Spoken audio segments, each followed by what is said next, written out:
श्रीमद् भागवत के 6वें दिवस की कथा में प्रवेश कर रहे हैं। ये हमारा परम सौभाग्य है। संभवतः बंबई के युवाओं की प्रसिद्धि किन अन्य कार्यों में ज़्यादा बताई जाती है कि हमारे बंबई के युवा जो हैं वो आधुनिक क्षेत्र में बहुत आगे हैं। आधुनिक स्थिति में, चाहे वो वेस्टर्न कल्चर हो, चाहे वो स्टाइल हो, चाहे वो उनका फ्लुएंट बोलना हो, चाहे किसी भी नए स्टाइल को, फूड को, कपड़ों को डिस्कवर करना हो, उसमें बंबई के बालक बहुत आगे रहते हैं। परंतु इस कथा में बंबई के युवाओं ने आध्यात्मिकता में विजय प्राप्त की है। हमारे 90% यहाँ पर युवा भाई बहन बैठे हैं। और रुक जाओ, वो पीछे फोन में कुछ दिखा रहे हैं, आप अब हम कथा कैसे कहेंगे? हम सब देखेंगे, रुक जाओ अभी। ये भाई एक तो हमारा चित्र ढक दो एक बार, तो ये एक बार इनके लिए ताली बजाओ। ये जो ये बच्चे खेलते हैं, इसको क्या बोलते हैं? हाँ, तो ये इसी से ही बनाया है और लग तो हम ही रहे हैं। जिन बहन ने बनाया उनको बहुत बहुत धन्यवाद। भैया देखो, एक बात हम आपको बहुत बहुत स्पष्ट रूप से बता दें, हम मानवीय हैं आपकी तरह।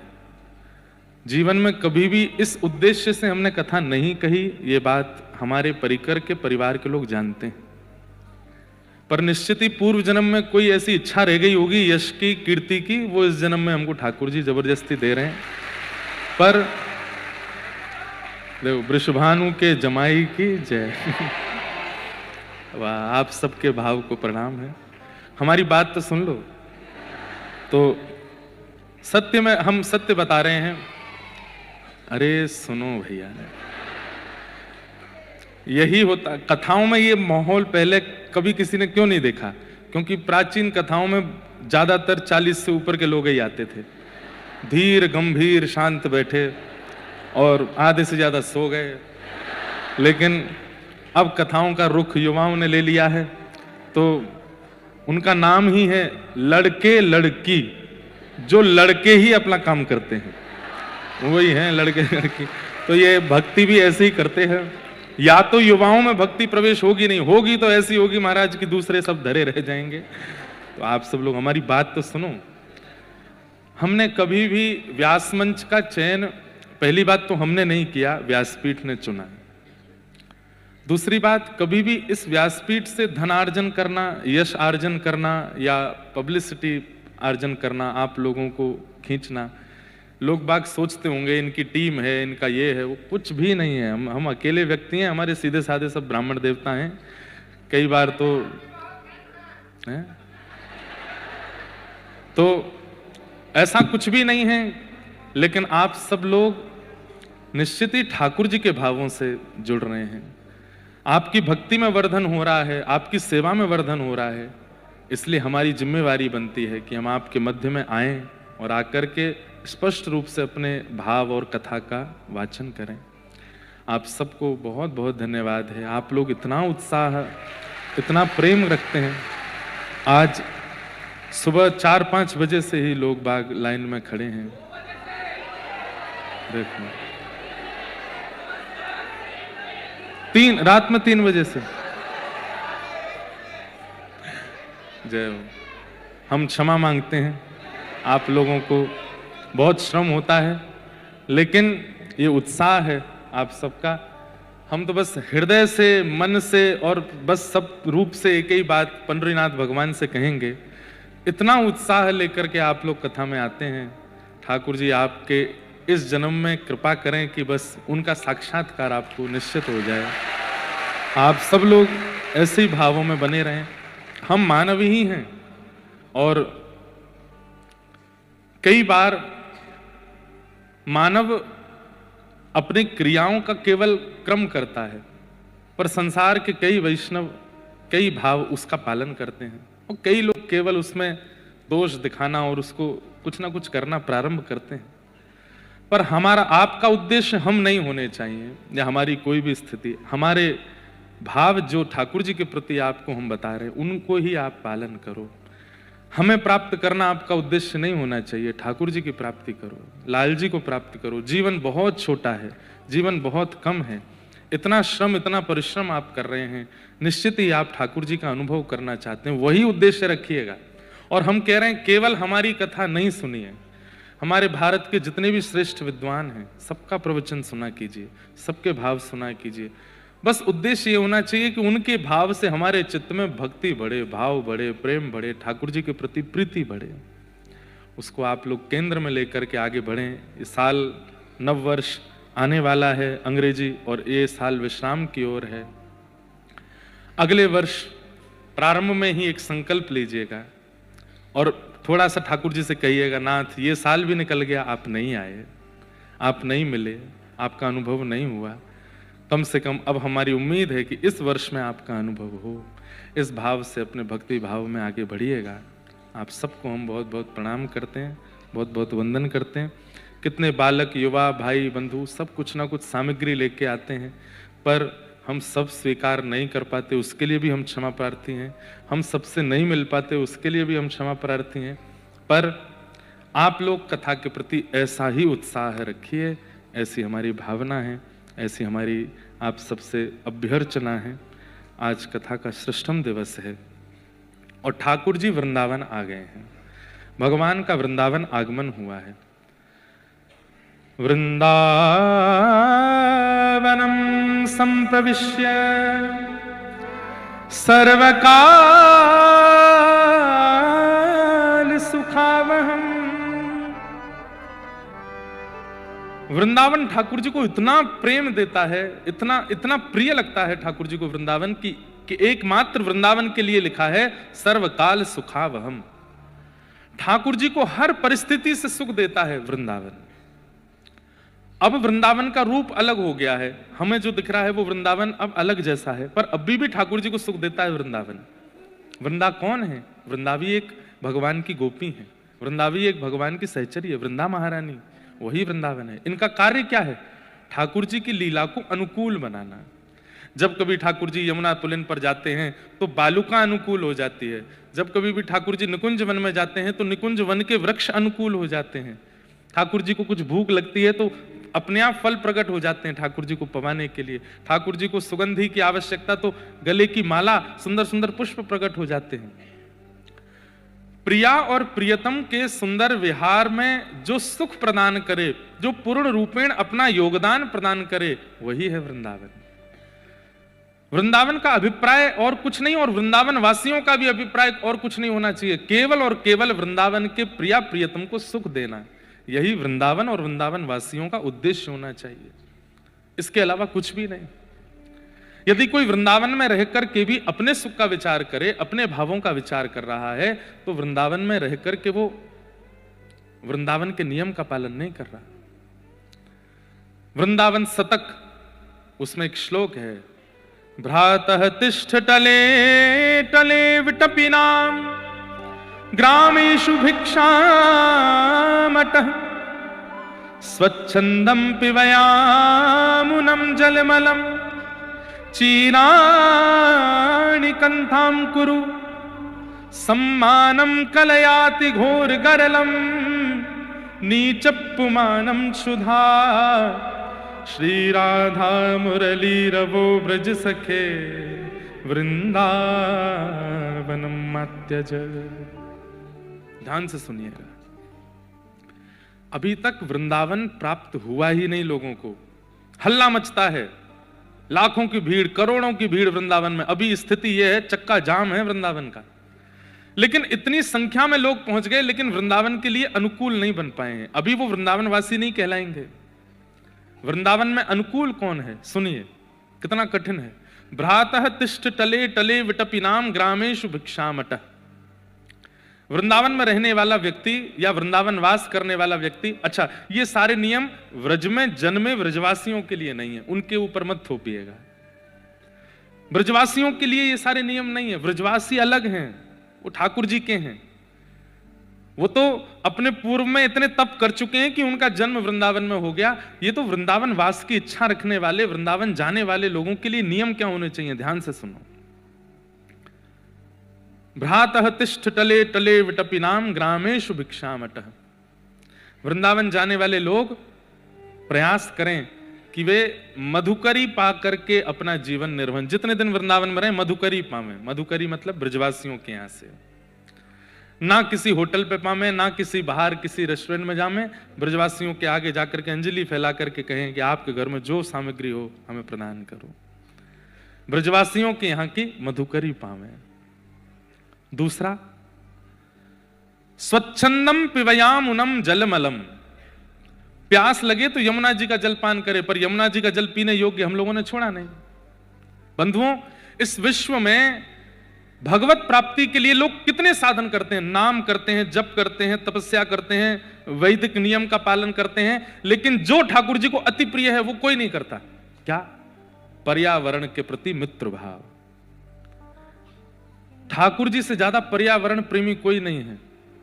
महल बिहारी नहीं है ठाकुर जी, कुंज बिहारी हैं। कुंज मतलब जो सघन वन में रहते हैं वो कुंज बिहारी। ठाकुर जी ईंट पत्थर टाइल बिहारी नहीं है, यमुना पुलिन बिहारी, यमुना जी में रहते हैं।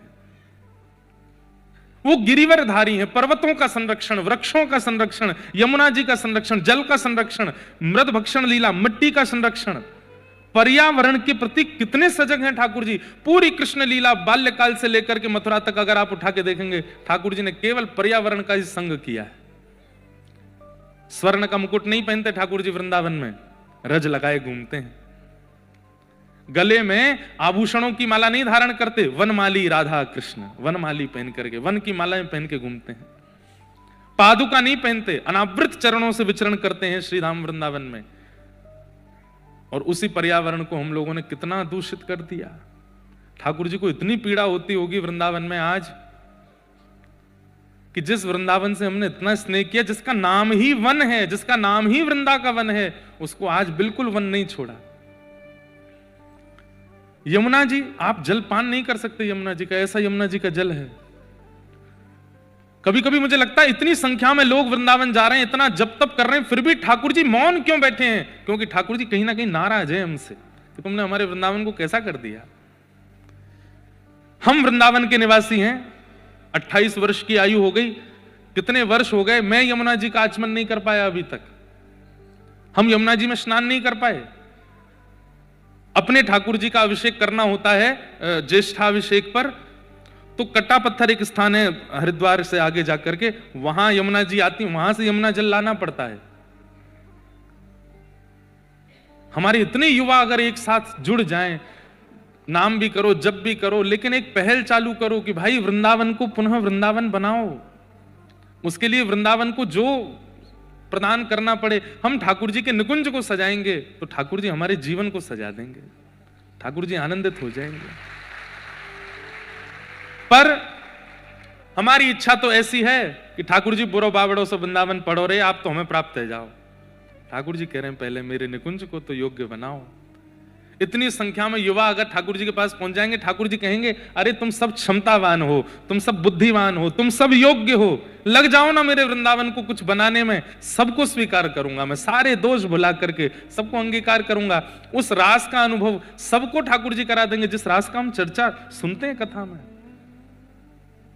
पर मैं बहुत कभी कभी मैं ना, एक तो सबसे बड़ी बात है मुझे सरल सहज बोलना प्रिय है। मैं ज्यादा उग्र होके बोल नहीं पाता, ज्यादा ये पहल उठाना और रोडों पे आ जाना मैं चाहूं तो कर सकता हूं, और एक आवाज में मुझे पता है कि बहुत लाखों वृंदावन में युवा इकट्ठे हो जाएंगे, पर मेरे से होता नहीं है। मुझे लगता है मैं व्यासपीठ से आपको कह दूं, आप हृदय से समझ करके अपने आप संभल करके उस क्रिया को करो, क्योंकि मैं अगर लेके गया तो वहां पर भी वो सेल्फी पॉइंट बन जाऊंगा, मैं लोगों के फोटो का वो बन जाऊंगा, पैर छुपाने का, और फिर कुछ लोग कहेंगे बताओ ये भी इनका प्रोपोगेंडा है, ये कुछ है।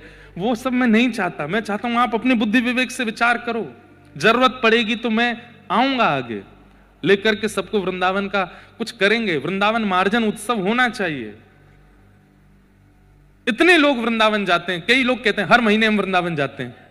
मुझे लगता है कि ये साल में 12 बार जाते हैं। अगर ये 12 वृक्ष भी लगा करके वृंदावन में आ जाएं तो कितना बड़ा योगदान हो जाएगा वृंदावन को।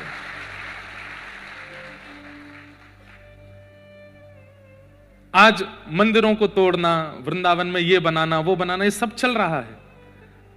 हम लोग केवल ठाकुर जी को देखने के लिए इतनी भीड़ लगा देते हैं। अरे ऐसा निकुंज निर्माण करो कहीं जाकर के कि ठाकुर जी मंदिर से वहां आ जाएं, वहीं उपस्थित हो जाएं, कोई आवश्यकता नहीं। बैठी रहूं कुंजन के कोने, श्याम राधिका गाऊं, किशोरी तोरे चरणन की रज पाऊं, किशोरी तोरे चरणन की रज पाऊं। कहां से पाऊं? रज बची नहीं, कहां से पाऊं? बैठी रहूं कुंजन के कोने, है कहां कोना? है कौन सा कुंज वृंदावन में जहां बैठोगे आप? बचे ही नहीं है। आज वृंदावन के पास वो ताकत है लोगों के जनसमूह की कि वृंदावन जाने वाले वैष्णव कुछ ठान लें तो करके दिखा देंगे। पूरे विश्व में भीड़ करने वाले लोग यहां से जाते हैं, बुरा नहीं मानिएगा। पूरे विश्व में जहां कहीं भी भीड़ होती है, भीड़ में जाने वाले लोग इधर से जाते हैं। यहां हम ये करेंगे तो हमको ये मिल जाएगा, ऐसा करेंगे तो ये मिल जाएगा, ऐसे जाएंगे तो ये मिल जाएगा, ये चढ़ा देंगे तो ये मिल जाएगा। वृंदावन जाने वाले 99% लोग यहां से जाते हैं, कोई भी इधर से नहीं जाता। और इधर से जाने वाला व्यक्ति अगर विचार कर ले तो सब कर सकता है। वृंदावन को कुंज बनाओ, वृंदावन को वन बनाओ, वृंदावन को पुनः योग्य बनाओ, और उसके लिए आपको जो क्षमता लगे वो लगाओ। हम जीवन में कैसे कैसे रसिकों की कथा आती है। एक महापुरुष की कथा आती है, वो रोज सोहनी करते थे। हमारे श्री पंडित गया प्रसाद जी महाराज, उन्होंने जीवन में एक ही तप किया। क्या? गिरिराज जी की परिक्रमा करते सोहनी लेकर के। ध्यान से सुनिएगा। पंडित श्री गया प्रसाद जी महाराज, मैं उनका दर्शन नहीं कर पाया क्योंकि मेरे जन्म से पूर्व ही निकुंज में प्रवेश हो गया उनका। उनकी गोद में प्रिया प्रियतम खेलते थे। आप लोग गिरिराज जी जाएंगे तो मुकुट मुखार विंद जहां से परिक्रमा प्रारंभ होती है, थोड़ा आगे 1-1.5 किलोमीटर जाते ही सीधे हाथ पर आपको गया प्रसाद जी की समाधि लिखा दिख जाएगा, जाके वहां प्रणाम कीजिएगा। उनके बारे में सुनो। गिरिराज जी की परिक्रमा करते, कैसे करते? ना तो माला झोली, ना कोई कीर्तनिया, ना कुछ और, बस सोहनी रखते अपने हाथ में और सोहनी करते करते। और ऐसे नहीं कि बस झाड़ते हुए बस परिक्रमा पूरी करनी है, जहां तक एक दिन में पहुंचते थे वहां तक ही करते, लेकिन खूब अच्छे से मार्जन करते गिरिराज जी का। कीट पत्थर पतंग कुछ भी गिरा मिलता उसको समेटते, उसको व्यवस्थित स्थान पर डालते। एक बार का प्रसंग है कि महाराज जी सोहनी कर रहे थे, और सोहनी करते करते वो सामग्री उठा के डाली और वहीं बैठ के रोने लगे। तो किसी ने जाके पूछा, बाबा आप काहे को रो रहे हो? तो रोते रोते किसी व्यक्ति विशेष को दोष नहीं दिया। हम लोग पन्नी डाल देते हैं, कूड़ा कचरा डाल देते हैं वृंदावन में, गोवर्धन में, किसी व्यक्ति विशेष को दोष नहीं दिया। वो सारा कचरा हाथ में लेकर के क्या बोल रहे हैं? जी नंद को लाला माने ही नाए, मैं कितनों याकू समझाऊं, कंधो मत करे कर, मत करे कर। अरे जी गिरिराज जी हैं, इनको स्वच्छ रखो, पवित्र रखो, माने नाए, सब रो कूड़ो ले जाए के बीच में ही डाल दे। मतलब किसी व्यक्ति विशेष को दोष नहीं दिया, ठाकुर जी से कह रहे हैं वो ही डाले आके, और रुदन करने लगे। और उनका नियम था, सोहनी करने के बाद जब झाड़ू सोहनी छोटी हो जाती थी ना, तो फिर अपने स्थान पे आके गड्ढा करते और पुष्प आदि करके सोहनी को माथे से लगाते और बोले, तेरो जीवन कितनो धन्य है, जन्म से अंत तक तेने केवल रज की सेवा करी और कोई काम में ना तू रही, तेरो जीवन धन्य है। और सोहनी को गाड़ करके उसको समाधि दे करके गिरिराज जी में फिर भंडारा करते संतों का, सबको 10-10 रुपया बांटते। संत जन पूछते, बाबा काय बात को भंडारो? बोले, एक सोहनी निकुंज में प्रवेश कर गई, वहां को भंडारो है। ऐसे महापुरुष। एक बार ऐसी आप जैसे बैठे, ऐसी गया प्रसाद जी महाराज सभा में बैठे थे और मंच पर रासलीला चल रही थी। तो किसी ने स्वामी जी से कहा कि महाराज जी, ये जो स्वरूप बनते हैं ना वृंदावन की रासलीलाओं में, जो मुकुट धारण करते हैं, ये मेकअप करके अनर्गल दुनिया में घूमने वाले, विवाह में पहुंच के नृत्य करने वाले वो लोग नहीं। रासलीला रास मंच पर मुकुट धारण करके नृत्य करने वाले जो रास बिहारी ठाकुर जी बनते हैं बालक, कहते हैं कि मुकुट धारण करते ही उनमें ठाकुर जी आ जाते हैं, ठाकुर जी ही हैं। तो स्वामी जी बैठे बैठे बोले, गया प्रसाद जी महाराज, बोले ठीक है आप सबकी भावना है पर हम नहीं मानते। भाई ठाकुर जी हैं, कोई मुकुट पहन के ठाकुर जी कैसे हो जाएगा। रासलीला में बैठे थे तो बैठे बैठे उनके मन में आया, अगर ये सच में ठाकुर जी हैं तो मैं अमरूद लेकर के आया हूं और मैं सामने धर दूंगा। अगर ये सच में ठाकुर जी हैं तो ये लीला में कुछ ऐसी योजना करेंगे, आकर के अमरूद खाएंगे, और अगर इन्हें अमरूद उठाए के खा लियो मेरो तो मैं मान जाऊंगा ये ठाकुर जी हैं। बोले स्वामी जी विचार कर रहे थे, वो अमरूद की थैली आगे धर दी, भीड़ बैठी थी खूब सारी, बैठे बैठे देख रहे थे रासलीला। आधा एक घंटे बाद ठाकुर जी जो स्वरूप सरकार बने थे मंच पे, नृत्य करते करते अचानक रुके और उन्होंने वो अमरूद की थैली देखी, तुरंत कूदे मंच से और अमरूद उठाए करके खायो, और खा करके गया प्रसाद जी की गोद में बैठ करके बोले, तुमको भगवान ना माने, मुंह खोल जल्दी खा। 3 दिन के लिए मूर्छित हो गए स्वामी पंडित श्री गया प्रसाद जी महाराज, विश्वास नहीं हुआ उनको। और तब से उनका नियम बन गया, व्रजमंडल में जितने भी छोटे बालक दिखते थे, लाला दिखते तो उनको कन्हैया बोलते और लाली दिखती तो उनको किशोरी जी बोलते। बोले भैया या व्रज में ये बालक छोरा छोरी ना है, ये सबरे लाला हैं, ये सबरे ठाकुर जी हैं, किशोरी जी हैं, सबको हृदय से लगाते। एक बार और एक लीला सुनाऊं उनकी। जैसे पर्दा लग गया तो पर्दे के पीछे स्वरूप सरकार ऐसे लेट गए, रासलीला करके थक गए। कोई बालक थे तो महाराज जी ऊपर मंच पे आए, पर्दा के पीछे जाके बोले जय जय मैं पाम दबा दूं। हाँ बाबा बैठ जा, दबा। बैठ के दबाने लगे तो ठाकुर जी अपने पैर के अंगूठा और ये उंगली बगल वाली, इससे गया प्रसाद जी की नाक ऐसे करने लगे, ऐसे लेटे लेटे ऐसे लेटे थे, पैर दबा रहे हैं तो अपना पैर उठा के उनकी नाक ऐसे दबा रहे ठाकुर जी। तो इतने में जो स्वामी जी मंचन करते, उन्होंने ये दृश्य देख लिया तो आए आकर के बोले जय जय जी कहां करो, दे बाबा इतना बड़ा भजनानंदी बाबा तुम पाम दबा की नाक दबा रहे, छोड़ो। तो ठाकुर जी ने अपना चरण पीछे कर लिया। इस बात को देख करके गया प्रसाद जी महाराज इतने रोए। तो स्वामी जी बोले आप क्यों रो रहे हैं। बोले जैसे तैसे, या दुनिया के खिलौना तो हम हैं ही, ये दुनिया हमसे बहुत खेल है, कभी हमारी हंसी उड़ावे, कभी हमारो सम्मान करे, कभी हमारो अपमान करे, कभी हमारो तिलक करे, कभी दक्षिणा देवे, कभी सब हरण कर ले, या दुनिया के खिलौना बनवे तो बढ़िया आज पहली बार ठाकुर जी को खिलौना बनो और तुमने ठाकुर जी को आके रोक दियो, मुझको ठाकुर जी को खिलौना बनना है। तो स्वामी जी फिर गए, ठाकुर जी फिर से नाक पकड़ लो इनकी। तो फिर गया प्रसाद जी बोले आप कहोगे तो नहीं, ठाकुर जी खुद पकड़ेंगे, खुद लीला करेंगे तो मैं स्वीकार करूंगा। और अपने निकुंज गमन तक स्वरूप सरकार जो मुकुट पहन के बालक ब्रजमंडल में लीला करते हैं रास में, उनको ही कृष्ण माना उन्होंने, और उन्हीं के माध्यम से अनेक अनुभव किए उन्होंने ठाकुर जी के। और इन सब के पीछे वो योजना बताते थे, मेरा जप तप नियम सब कुछ केवल और केवल सोहनी करने से। रज की सेवा, वृंदावन के नुकुंज की सेवा, यमुना जी की सेवा, हम इन्हें छोड़ करके केवल और केवल एक सेवा में लगे हैं, भजन साधन में। करिए वो भी, लेकिन नुकुंज की सेवा करो, रज की सेवा करो, यमुना जी की सेवा करो, निकुंज वृक्षों की सेवा करो, उससे ठाकुर जी ज्यादा प्रसन्न हो जाएंगे। बहुत भीड़ है, लग रहा है बिहारी जी के दर्शन ना होंगे, मत करो, प्रणाम कर लो, जय हो बिहारी जी, हम तो जा रहे हैं जमुना जी में कूड़ो कचड़ो उठाएंगे, वहीं की रज रज की सफाई करेंगे, वहीं आनंद करेंगे, या बार आपके दर्शन ना सही निकुंज की सेवा करेंगे। आप अनुभव कीजिए, करेंगे मेरी बात का। आपने बिहारी जी नहीं देखे, लेकिन बिहारी जी स्वप्न में आके अपनी पोशाक आदि सब दिखा जाएंगे आपको, आज मैं ऐसा लग रहा हूं, देख ले तैने मेरे निकुंज की सेवा करी।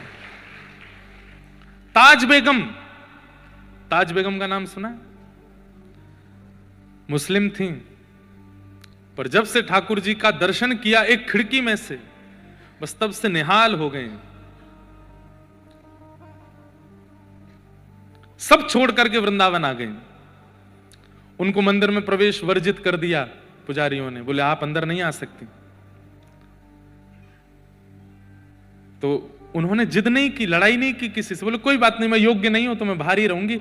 दर्शनार्थी जो दर्शन करके आते उनसे पूछती, आज जय जय कैसे लग रहे, आज जय जय कैसे लग रहे। सब बताते, आज ऐसी पोशाक है, ऐसा मुकुट है, ऐसे कुंडल है, ऐसी नासिका है, ऐसा भोग है, ऐसा इत्र लगाए हो। तो बाहर मन में ही चिंतन कर लेती हैं, अच्छा आज ऐसे लग रहे हैं ठाकुर जी। करते करते करते एक स्थिति ऐसी बन गई कि ताज बेगम को अपने आप लगने लगा आज नीली पोशाक होगी, आज ऐसा पाग होगी, आज ऐसे मोती होंगे, आज ये वाला इत्र लगा होगा। पहले ही मन में सोच लेती, और फिर दर्शनार्थी जो दर्शन करके आते हैं उनसे बोलती, आज ठाकुर जी ने नीली पोशाक पहनी है। बोले हाँ आज नीली है। तुमको कैसे पता? आज ये बताओ, मोतियों की माला है गले में। बोले हाँ। उसमें एक नग भी लगा है बीच में, उसमें 2 बाघ नग भी लगे हैं, तो लोग बाघों को लगा ये छुप के कहीं से देख लेती है, पर नहीं। स्थिति ऐसी हो गई कि ताज बेगम को मंदिर जाने को नहीं मिलता, तो ताज बेगम रज की सेवा करती थी, यमुना जी की सेवा करती थी, निकुंज वृक्षों की सेवा करती थी। उन सब की कृपा से ठाकुर जी ही उनको तरंग के माध्यम से अपना दर्शन करा देते थे। बोले तू मंदिर में मत आ, मैं तो को बाहर ही करा दूंगा दर्शन। इसलिए भैया वृंदावन उसको पुनः निकुंज बनाना है। उसके लिए जो योजना बनेगी हमें करनी है। हम सब युवा भाई हैं, हम सब युवा हैं, हम लोगों में इतनी शक्ति है कि हम चाहें तो कर सकते हैं इस क्रिया को। आज भारत का इंफ्रास्ट्रक्चर इतना बढ़िया हो रहा है, भारत की एजुकेशन बढ़िया हो रही है, भारत में मंदिरों के नाम पर बहुत कुछ बनाया जा रहा है, बड़े बड़े रूप, आधुनिकता ज्यादा दिखाई जा रही है। पर वृंदावन आधुनिक नहीं है, वृंदावन सहज है, वृंदावन सरल है, वृंदावन सामान्य है, उसको वैसा ही बनाना है। करेंगे कुछ ना कुछ पहल अगले वर्ष, जिससे वृंदावन पुनः वृंदावन बने, पुनः वैसा बने। अड़चने आएंगी, रुकावटें आएंगी, खूब सुनना पड़ेगा, खूब दुनिया भर के हमको लांछन आदि भी लगेंगे, लेकिन भैया ये दुनिया तो बोलती रहेगी। ये दुनिया लांछन लगावे वो तो लगाती ही है, ये नहीं लगा मैं, बस ये प्रसन्न रहे, हमको और क्या चाहिए। तो वृंदावन आकर के ठाकुर जी ने सबसे पहले अघासुर का उद्धार किया, अघासुर पर कृपा की, जो कि एक नाग के रूप में आया था। भगवान ने सब ग्वाल बालों के साथ में वन भोज करने का एक कार्यक्रम रखा। सब ग्वाल बालों के साथ ठाकुर जी वन भोज करने के लिए वन में गए, और वहीं अघासुर नाम का एक दैत्य आया। ठाकुर जी कैसे भोजन कर रहे हैं वन में? विभ्रद वेणुम जठर पटयो शांग वेत्रे चकच्छे वामे पाणे मृषण कवलम तत्फलम लांगुलेषु तिष्ठन् मध्ये स्वपरश्वहिदो हासे निर्मभिस्वे स्वर्गे लोके विवशति भुजे यज्ञ भुक्पाल के। ध्यान से सुनो, विभ्रद वेणुम जठर पटयो। मुझे ये स्वरूप इतना अच्छा लगता है ठाकुर जी का। ठाकुर जी ने अपने एक बाम में तो वेणु रखी है, वेणु दबा रखी है, दूसरे बाम में गैयाओं को बुलाने वाली श्रृंगी दबा रखी है, अपने एक हाथ के मध्य भाग में ठाकुर जी ने चटनी रखी है, उंगलियों के बीच में अलग अलग प्रकार के अचार रखे हैं। बताओ ठाकुर जी जैसा कौन वन भोज करे? ऐसे कोई खा सकता है? कई बार बंधुओं बहुत आधुनिक व्यंजन होता है ना, उसको फिर प्लेट में ही खाने में सुख मिलता है, पर जो प्रेम से निर्मित व्यंजन होता है ना, वो तो कर में पाने में सुख मिलता है, हाथ से खाने में सुख मिलता है। ठाकुर जी का जरूरी नहीं है कि आप रोज ही 56 भोग लगाओ, कभी कभी ऐसे भी किया करो। एक बड़ा रोटला बनाया, हमारे गुजराती भाई लोग बनाते हैं, बहन लोग, रोटला, बड़ा रोटला बनाया, रोटला में बीच में रख दी चटनी, रोटला के एक तरफ रख दिया थोड़ा साग, एक तरफ थोड़ी अचार, एक तरफ थोड़ा कुछ दही का, मतलब सब एक साथ ही, उसको खाने में सुख मिलता है। कभी कभी ठाकुर जी को भी ऐसे पवाओ, ठाकुर जी को सुख मिलता है। अब कैसे पाते हैं ठाकुर जी? अपने हस्त के मध्य में चटनी है, और ये क्या, ये वन भोज का चित्र बना लाई बहन जी, ये बना के नहीं लाई, ये बैठी बैठी यहीं बनाती हैं शायद, हैं यहीं बनाते हो आप कि बना के लाए? बना के लाए। आपको कैसे पता कि आज ये प्रसंग आएगा? वाह, देखो कितना सुंदर भाई, आप लोग हमसे भी आगे हो वास्तव में। जय हो, बहुत सुंदर। आज दधी मीठो मदन गोपाल, आज दधी मीठो मदन गोपाल, ऐसो दही हम कबहू न चाख्यो, ऐसो दही हम कबहू न चाख्यो, सुन गोकुल के नाथ, सुन गोकुल के नाथ, आज दधी मीठो मदन गोपाल, आज दधी मीठो अच्छा, ठाकुर जी के वनभोज लीला को क्या कहते हैं पता है? छाक लीला। क्या कहते हैं? ये दोपहर में जो ठाकुर जी भोजन बनवा के कपड़ा में बांध के लेके जाते हैं, कैसे जाते हैं ठाकुर जी? आगे गैया, पीछे गैया, इत गैया, इत गैया। यहाँ पे ठाकुर जी की बंसी है, यहाँ ठाकुर जी की श्रृंगी है, एक छड़ी है हाथ में। वो छड़ियों से गैयाओं को नहीं हाँकते ठाकुर जी। वह छड़ी के उपल्ले भाग में एक पोटली है, वह पोटली में ठाकुर जी ने छाक धरी है। मोटे मोटे रोटला, अचार, चटनी आदि सब। आप क्या बना लाई? पोटली। वाह, सब देखो बिल्कुल तैयार, सब सामग्री तैयार करके लाते हैं। वाह भैया, ये देखो। मुझे समझ नहीं आ रहा है कि आप लोग कहीं मेरा मन तो नहीं पढ़ रहे हो। ये कैसे पता आपको? ये तो मेरे को बोलना ही नहीं था, अचानक बोलने लगा मैं। जय हो मैया, धन्यवाद। अब मैं क्या बोलूं? आगे कुछ बोलूंगा फिर वो कुछ लेके आए होंगे।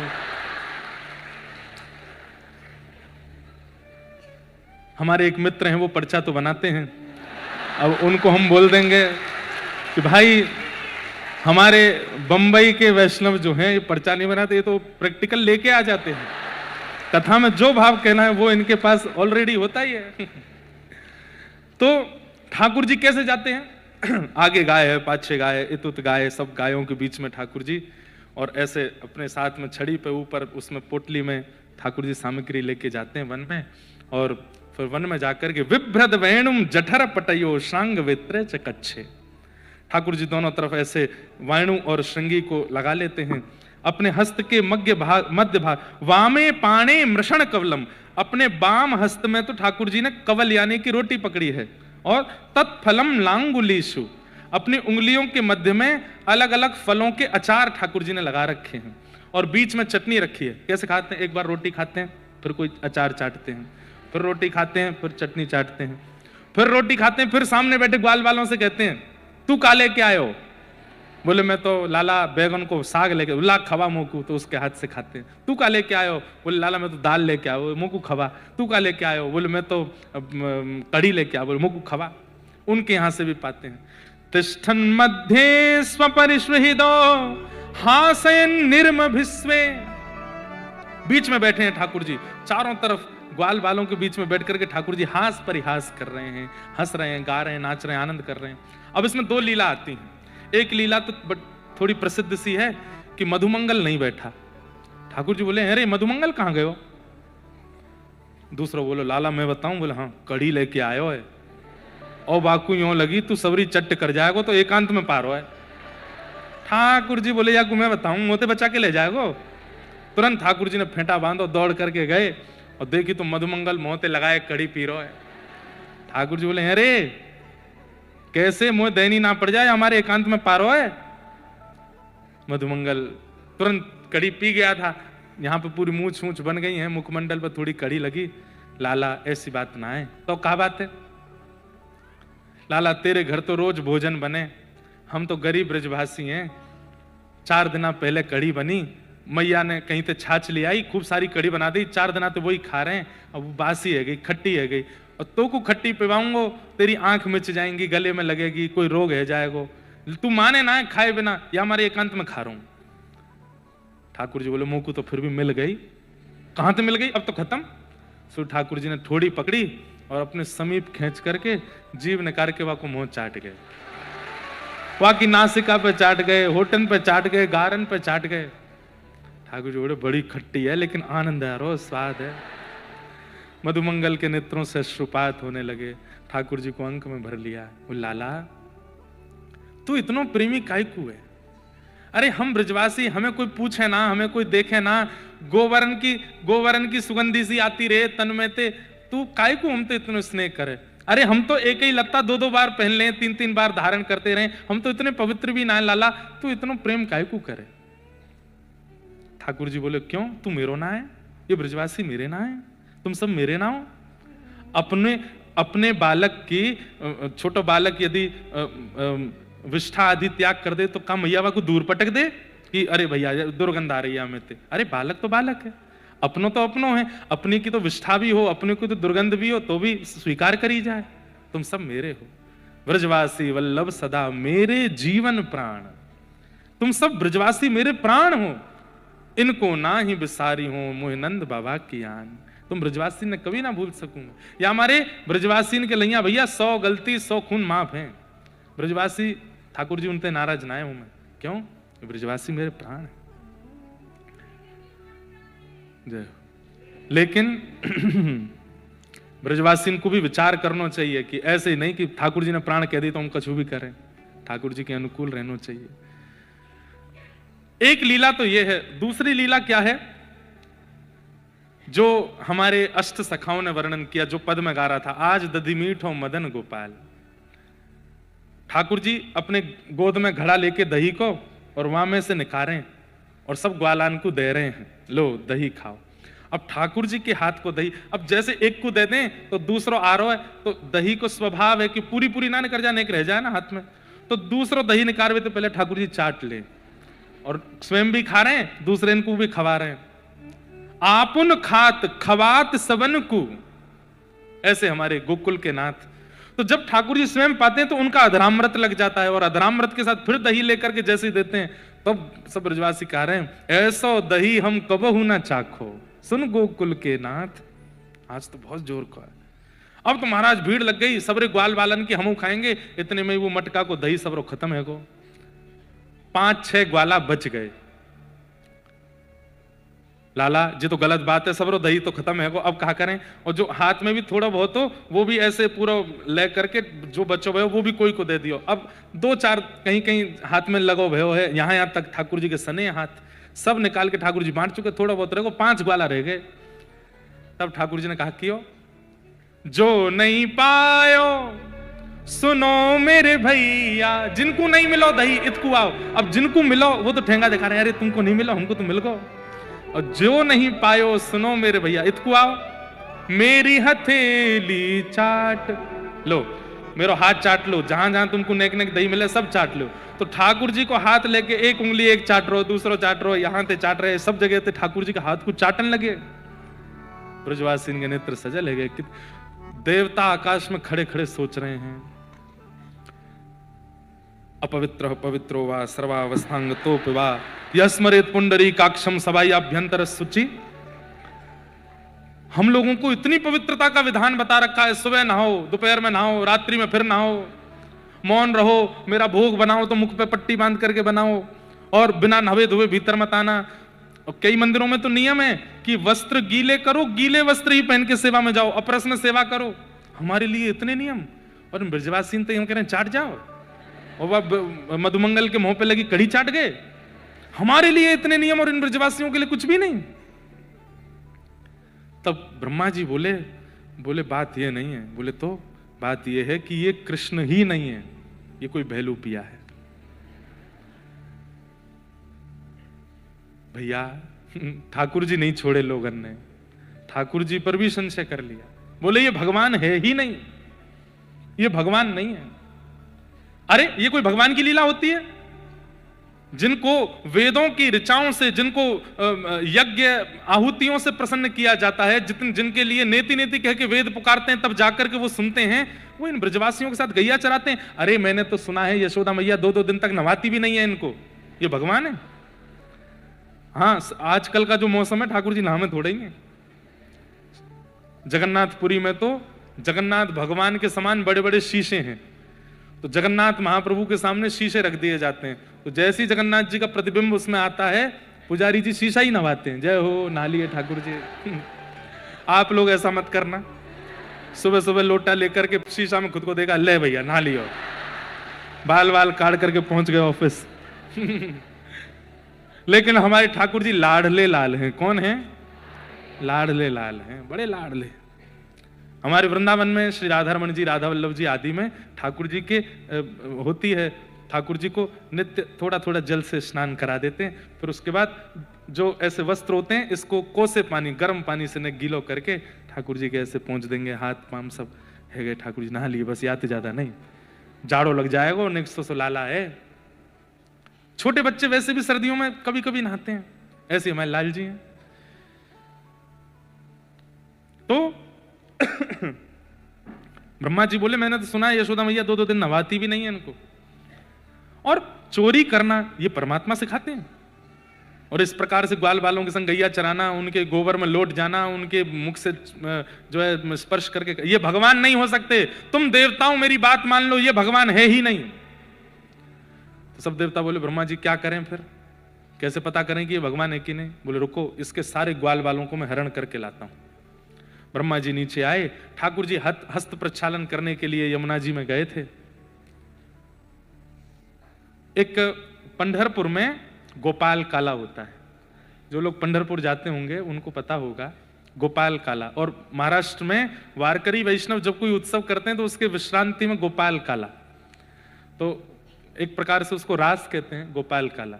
और उसके बाद फिर वो हंडी में कुछ पाते हैं, मुझे नाम नहीं याद आ रहा, क्या बोलते हैं उसको, हंडियों में चावल, क्या दही हंडी में, उसमें दही होती है, उसमें चावल होते हैं, चिवड़ा होते हैं और बहुत सारी सामग्री होती है, पूरा सब अलग अलग लेके आते हैं, सबको मिला करके फिर सब लोग उसको पाते हैं। पंढरपुर में भी ठाकुर जी ने गोपाल काला किया, रास किया, और उसके बाद में वो हंडी से सब पाए। तो कहते हैं उसमें देवताओं को बैठने नहीं दिया जो ठाकुर जी ने पाया, क्योंकि एक साथ ही सब लोग पा रहे थे, सब एक दूसरे को पवा रहे थे, एक दूसरे के हाथ से पा रहे थे।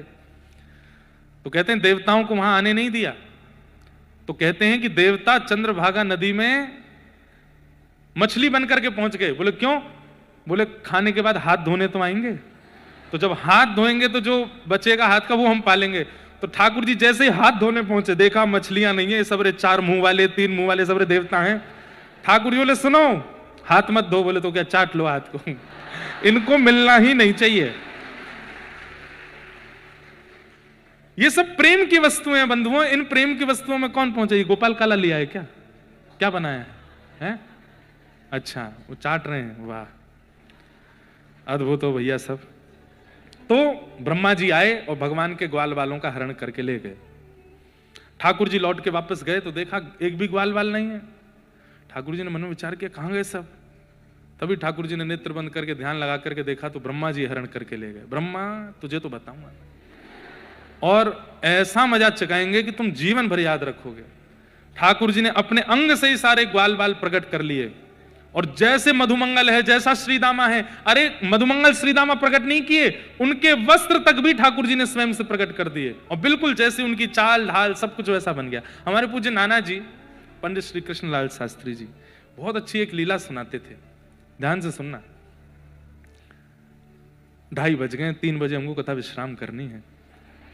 नहीं सुनो सुनो सुनो, आज जिस सभागृह में आप बैठे हैं ना, इनका उत्सव है, इसी वजह से सुबह कथा हो रही है। नहीं तो संडे है, आज तो और बढ़िया आराम से करते, देर तक करते। लेकिन क्या क्या चीज,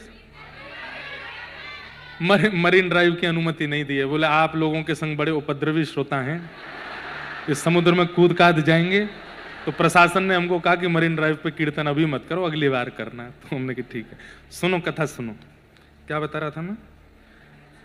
हैं? हाँ, तो हमारे नाना जी एक प्रसंग सुनाते थे कि ये लीला भी एक कृपा है। रास बिहार में असंख्य गोपियों के संग रास किया ठाकुर जी ने और असंख्य लोगों ने उस पर प्रश्न उठाया कि परमात्मा होकर के पर स्त्रियों के साथ नृत्य कैसे कर सकते हैं। तो हमारे व्रज के रसिक बताते हैं कितनी सुंदर कथा। बोले भैया ठाकुर जी ने अबिला या परिस्त्रियों के साथ नहीं, अपनी ही भार्याओं के साथ में नृत्य किया। कैसे? बोले जब ब्रह्मा जी ने सारे ग्वाल बालों का हरण किया, ये ग्वाल बाल 4-5 नहीं थे, हजारों की तादाद में ग्वाल बाल, ब्रजमंडल के जितने भी ग्वाल बाल हैं सब ठाकुर जी के साथ थे, सबका हरण करके ले गए। और केवल ग्वाल बाल नहीं, बछड़ा बछियाओं का भी हरण किया ब्रह्मा ने। तो ठाकुर जी ने ही सब ग्वाल बालों का रूप धारण कर लिया। तब पूर्णमासी ने, एक पूर्णमासी थी ब्रज में, उन्होंने हल्ला किया। बोले क्या? बोले भैया अगले 12 साल तक एक नक्षत्र ऐसा आया है कि कोई भी ब्याह नहीं कर पाएगा। इसलिए भैया सब ब्रजवासी से मेरी प्रार्थना है, आप सब अपनी लालीन को, अपने लालान को ब्याह कर दो। तो जैसे ही ब्रह्मा जी ग्वाल बाल हरण करके गए, सब ग्वाला ठाकुर जी बन गए और उसी समय पूर्णमासी ने यह आज्ञा की, तो जितने ग्वाल बाल थे सबके ब्याह गोपियों से होगा और वास्तव में उन सबके रूप में ठाकुर जी के ब्याह गोपियों से हो गए। ठाकुर जी सबके पति बन गए। इसलिए रास बिहार की जो लीला है उसमें आप दोष नहीं देख सकते, क्योंकि ठाकुर जी की ही भार्या हैं वे सब गोपियां, ठाकुर जी की ही सब अर्धांगिनी हैं। अब तर्क वितर्क करने वालों के लिए विषय नहीं है, ये तो संवाद करने वालों का विषय है। एक साल बीत गया, ठाकुर जी ग्वाल बाल बन के घूम रहे हैं। तभी बलराम जी बोले, ये आजकल ग्वाल बालन में से बड़ी सुगंधी आ रही है, जैसी लाला की सुगंधी वैसी सबन में ते आवे, वैसी इन बछड़ा बछियान में ते सुगंधी आवे। और भैया ये गोपी अपने छोटे बालकन से इतना प्रेम ना करें जितने लाला के सखा से प्रेम करें, उनको गोदी में लिए डोलें। और तो और ये गैया भी सबरी अपने नए नए बछड़ा बछियान से इतना प्रेम नहीं करें जितना प्रेम लाला की चरावे वाली बछिया बछियान ते करें। क्यों? वो तो बलराम जी हैं, शेषनाग हैं। तुरंत अपनी दिव्य दृष्टि से देखा तो सब ठाकुर जी, सबके रूप में ठाकुर जी घूम रहे हैं। ब्रजमंडल में लाखों श्री कृष्ण हो गए हैं, ग्वाल भी कृष्ण है, बाल भी कृष्ण है, गैया भी कृष्ण है, बछिया भी कृष्ण है, उनके वस्त्र भी कृष्ण है, उनकी छड़ी भी कृष्ण है, उसमें पोटली भी कृष्ण है, उसमें प्रसाद भी, सब कुछ कृष्ण है। दाऊ दादा तुरंत लाल जी के पास गए, बोले लाला जी क्या कर रहे हो तू? बोले कहा क्यों लाला? दाऊ दादा मैंने, बोले सबके रूप में तू ही डोल रहा, मुझको सब पता है। अरे दाऊ दादा कहा बताऊं, जब ब्रह्मा की बुद्धि सटिया गई, यानी सबरे चुरा लिए, या हमारे दारी के कुने बता रहा हूं मैं। ब्रह्मा जी 1 वर्ष बाद पृथ्वी पर आए और जैसे ही आकर के उन्होंने देखा तो जितने ग्वाल बाल ब्रह्मलोक में सब नीचे भी हैं। ब्रह्मा जी बोले, एक जैसी दूसरी कृति बनाने की क्षमता मुझे ब्रह्मा में भी नहीं है। मैं भी जुड़वा बनाता हूं, लेकिन एक जैसे फिर भी नहीं बनते, वो थोड़ा तो अंतर रहता है। पर मेरी जैसी दूसरी ही कृति संसार में बनाने की क्षमता केवल परमात्मा में। ग्वाल बाल तो ब्रह्मलोक में है, ग्वाल बालों का तो मैं हरण करके ले गया, तो ये नीचे कहां से आ गए? बोले निश्चित है ये कृष्ण ने ही। और फिर ब्रह्मा जी हैं, उन्होंने भी अपनी दिव्य दृष्टि से देखा तो सब कृष्ण थे। ब्रह्मा जी समझ गए मैंने बहुत बड़ा अपराध कर दिया, ठाकुर जी से क्षमा मांग लूं, लेकिन उन ग्वाल बालों को लेकर के आता हूं। ब्रह्मा जी पुनः गए ब्रह्मलोक, लेकिन मैंने कहा ना इनसे बढ़िया स्क्रिप्ट राइटर कोई नहीं। ये ब्रह्मा जी नीचे आए ग्वाल बालों को देखने, तो ठाकुर जी ब्रह्मा का रूप धारण करके ब्रह्मलोक चले गए। और ब्रह्मा बनकर के ठाकुर जी ब्रह्मलोक में गए और अपने सब सैनिकों को बोला, सुनो आजकल हमारे बहुत भैलूपिया घूम रहे हैं, मेरे जैसा कोई दूसरा दिखे तो बिना मेरी परमिशन, ऑर्डर है, सीधे लाठी चार्ज करना। ठाकुर जी ब्रह्मा बनकर के गए, जाकर के सिंहासन पर बैठ गए। अब यहां असली ब्रह्मा पहुंचे तो वहां तो ऑर्डर था, देखते ही शूट करो। ब्रह्मा जी के पीछे डंडा लेके भागे सब, बोले भैलूपिया। ब्रह्मा जी बोले मैं ब्रह्मा हूं, मैं चाह जाऊं तो वो कर दूंगा, ये कर। बोले तू कुछ नहीं करेगा, ब्रह्मा तो हमारे भीतर बैठे। तो ब्रह्मा जी बोले भैया कौन है भीतर? बोले ब्रह्मा है। बोले मुझे दर्शन कराओ। बोले पहले बता तू नकली है ना? बोले हाँ मैं नकली हूं, मैं नकली हूं, मैं भैलूपिया हूं। लेकिन बंधुओं इतनी सुंदर स्तुति गाई ब्रह्मा जी ने। ठाकुर जी के पास गए, भगवान शंख चक्र गदा पद्म धारण करके बैठे हैं। सबको तो वो ब्रह्मा के रूप में दिख रहे थे, लेकिन ब्रह्मा जी को नारायण के रूप में दिख रहे थे। ठाकुर जी बैठे क्रोध में। ब्रह्मा जी ने कहा, नो मिड्यते भ्रभुपुषे टडिदम बराय गुंजावतम सपरिपे छल सन्मुखाय वन्यस्त्रजे कवलवेत्र विषाण वेणु लक्ष्मश्रिये मृदुपदे पशुपांकजाय। अब ब्रह्मा जी यहां बड़ी बड़ी बातें कर रहे हैं। हे नाथ आप तो ऐसे हैं, आप तो ऐसे हैं, आपके चरणों में सब कुछ है, आपकी भ्रगुटी टेढ़ी होती है तो ऐसा हो जाता है, आप मुस्कुराते हैं तो ऐसा हो जाता है। सब प्रशंसा करने लगे, लेकिन ब्रह्मा जी की एक बात ठाकुर जी ने नहीं सुनी। ठाकुर जी ब्रह्मा जी की बात बिना सुने और बिना प्रत्युत्तर दिए मौन होकर के वहां से चले गए। बंधुओं जीवन में कभी ऐसा कृत्य हमसे ना बन जाए कि ठाकुर जी हमसे मुंह मोड़ लें। एक बार को हमारा प्रेमी हमसे नाराज हो जाए, एक बार को हमसे लड़ ले, यहां तक अपराध भी चलेगा, लेकिन प्रेमी मौन हो जाए तो समझ जाना अपराध बहुत बड़ा है। वो बोल ही नहीं रहा है, वो कह ही नहीं रहा है। प्रेमी का मतलब आप लोग संसार में माता पिता आदियों को भी ले सकते हैं, लेकिन विशेष रूप से ठाकुर जी। छोटी मोटी गलतियां सबसे होती हैं। मनुज गलती का पुतला है जो अक्सर हो ही जाती है। हम सबसे गलतियां होती हैं, पर ऐसी कोई गलती हमसे ना बन जाए जिससे ठाकुर जी रीझें, ठाकुर जी नाराज हो जाएं। और ठाकुर जी के नाराज होने की गलती दो चार ही विशेष हैं। इन जैसा वर्सेटाइल नहीं है कोई।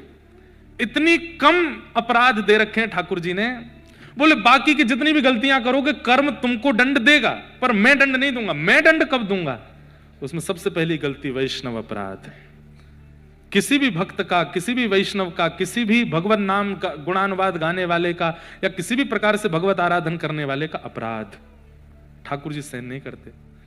पंडरीनाथ भगवान के एक परम भक्त चोखा मेला, क्या नाम? चोखा मेला। दो दंपति ब्राह्मण पंडरीनाथ भगवान का दर्शन करने के लिए जा रहे थे और साथ में आम लेकर के जा रहे थे। पंडरीनाथ भगवान को भोग लगाएंगे। सबसे भारत में सबसे सरल ठाकुर जी हैं हमारे श्री विट्ठल भगवान। सबके लिए द्वार खोल के बैठे हैं ठाकुर जी। तो आम लेकर के गए दो विप्र दंपति। इतने में ही बीच में ही एक साधु आ गए और साधु आकर के बोले, अरे दंपति आप कहाँ जा रहे हैं? बोले हम पंडरीनाथ जी का दर्शन करने जा रहे हैं। बोले अच्छा, आपके झोले में कुछ प्रसाद की सामग्री है क्या? मुझे बहुत तेज भूख लगी है, कुछ पवा दो। तो दोनों पति पत्नी बोले कि अभी ठाकुर जी का भोग नहीं लगा है, ठाकुर जी का भोग लगा दें, अर्पित कर दें, उसके बाद आपको दे देंगे। बोले मैं तब तक रुक नहीं पाऊंगा, मुझे बहुत तेज भूख लगी है, जल्दी कुछ दो ना। तो पति ने पत्नी से कहा, साधु के रूप में ही विट्ठल को देख लो, खवा दो। और आम दिए। अब वो आम चौंकें और चूस चूस करके थोड़ा सा उसमें बच जाए और उसको फिर से झोला में डाल दें। वो दोनों कहेंगे, अरे एक तो आम चूस रहे हैं, फिर आधे अधूरे झूठे इसमें डाल रहे हैं, विट्ठल के भोग के लिए ये सामग्री, इसको पूरा झूठा कर रहे हैं। फिर दूसरा आम लें, उसको चौंक के फिर डाल दें, तीसरा आम लें, ऐसे 4-5 आम जल्दी जल्दी उन्होंने चौंक करके डाल दिए। पति ने कहा कोई बात नहीं, साधु हैं, पता नहीं किस भाव में होंगे, 2-3 आम अभी साबुत बचे, इनको धो के हम विट्ठल को चढ़ा देंगे। चलो, साधु वहां से चले गए। दोनों दंपति आगे गए तो अचानक से वो थैला इतना भारी हो गया। पत्नी बोली, पता नहीं इतना भारी थैला हो गया है, उठ ही नहीं रहा मुझसे, आप थोड़ी सहायता कराओ। उन्होंने भी उठाया। बोले इतना भारी कैसे हुआ? जैसे खोल के देखा तो एक छोटा सा बालक उस थैले के भीतर था। वो साधु कोई और नहीं थे, साक्षात पंडरीनाथ भगवान थे। और वे ही आम चौंक चौंक करके अपने अधरामृत से उसमें एक बालक अर्पित करके गए। भगवान ने जिनको चोख करके प्रदान किया उन्हीं का नाम पड़ गया चोखा मेला। ऐसे चोखा मेला जी प्रकट हुए। लेकिन उन दंपति ने विचार किया, समाज संसार क्या बोलेगा, सबसे बड़ा रोग क्या कहेंगे लोग। बोले दुनिया को कैसे हम उत्तर देंगे कि ये बालक कहां से आया?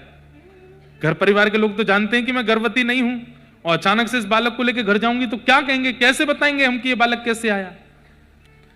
पति ने कहा, जिन्होंने दिया वो ही रक्षा करेंगे, और एक वृक्ष के नीचे उस बालक को छोड़ दिया। वहीं कोई दंपति थे, ब्राह्मण नहीं थे, वो सामान्य थे। तो ठाकुर जी का दर्शन करके वे ठाकुर जी से पुत्र की कामना कर रहे थे कि हमें एक संतान प्राप्त हो जाए, नाथ कृपा करो विट्ठलनाथ। तभी उनको रुदन की आवाज आई तो देखा वृक्ष के नीचे एक बालक है। उन लोगों ने कहा, देखो मांगा ठाकुर जी, ठाकुर ने तुरंत दिया, चलो अब यही हमारा बालक। और उस बालक को वे ले गए अपने साथ। चरमकार थे माता पिता, खेती बाड़ी भी करते थे।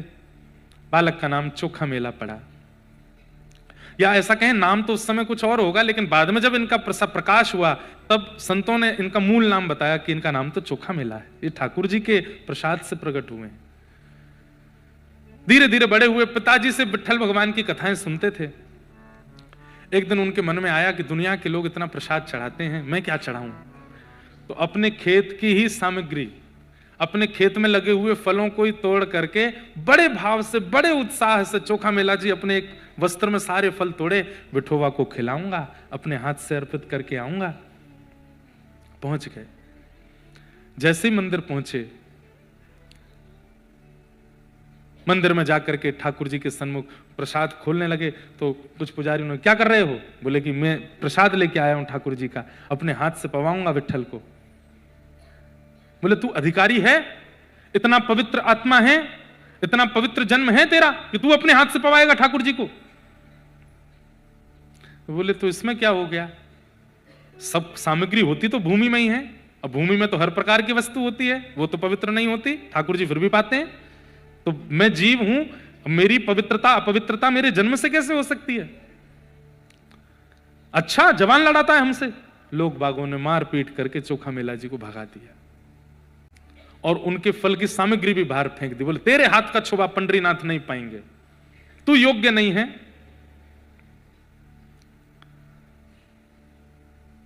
उनकी बातों का बुरा नहीं लगा चोखा मेला जी को, ठाकुर जी पे गुस्सा आया। बड़ों के भगवान बन गए हो, धनवानों के भगवान बन गए हो, योग्य लोगों के भगवान बन गए हो, तो मेरे हाथ का नहीं पाओगे आप। जा रहा हूं मैं, और दिखा के गए, देखो कितना अच्छा वाला सेब है, मीठा मैं ही खाऊंगा, आपको नहीं दूंगा। किसी अन्य पर कितना सहज स्वभाव, ये केला देख रहे हो कितना बढ़िया, मैं खाऊंगा इसको, आपको नहीं खिलाऊंगा। ऐसा करते हो आप, अपने भक्तों के साथ इतना दुर्व्यवहार करते हो। ठाकुर जी को डांट करके थोड़ी देर लड़ झगड़ करके चोखा मेला जी चले गए। यहां लगी, इधर लगी, इधर लगी थी, चोट लगी ठाकुर जी चोखा मेला जी को।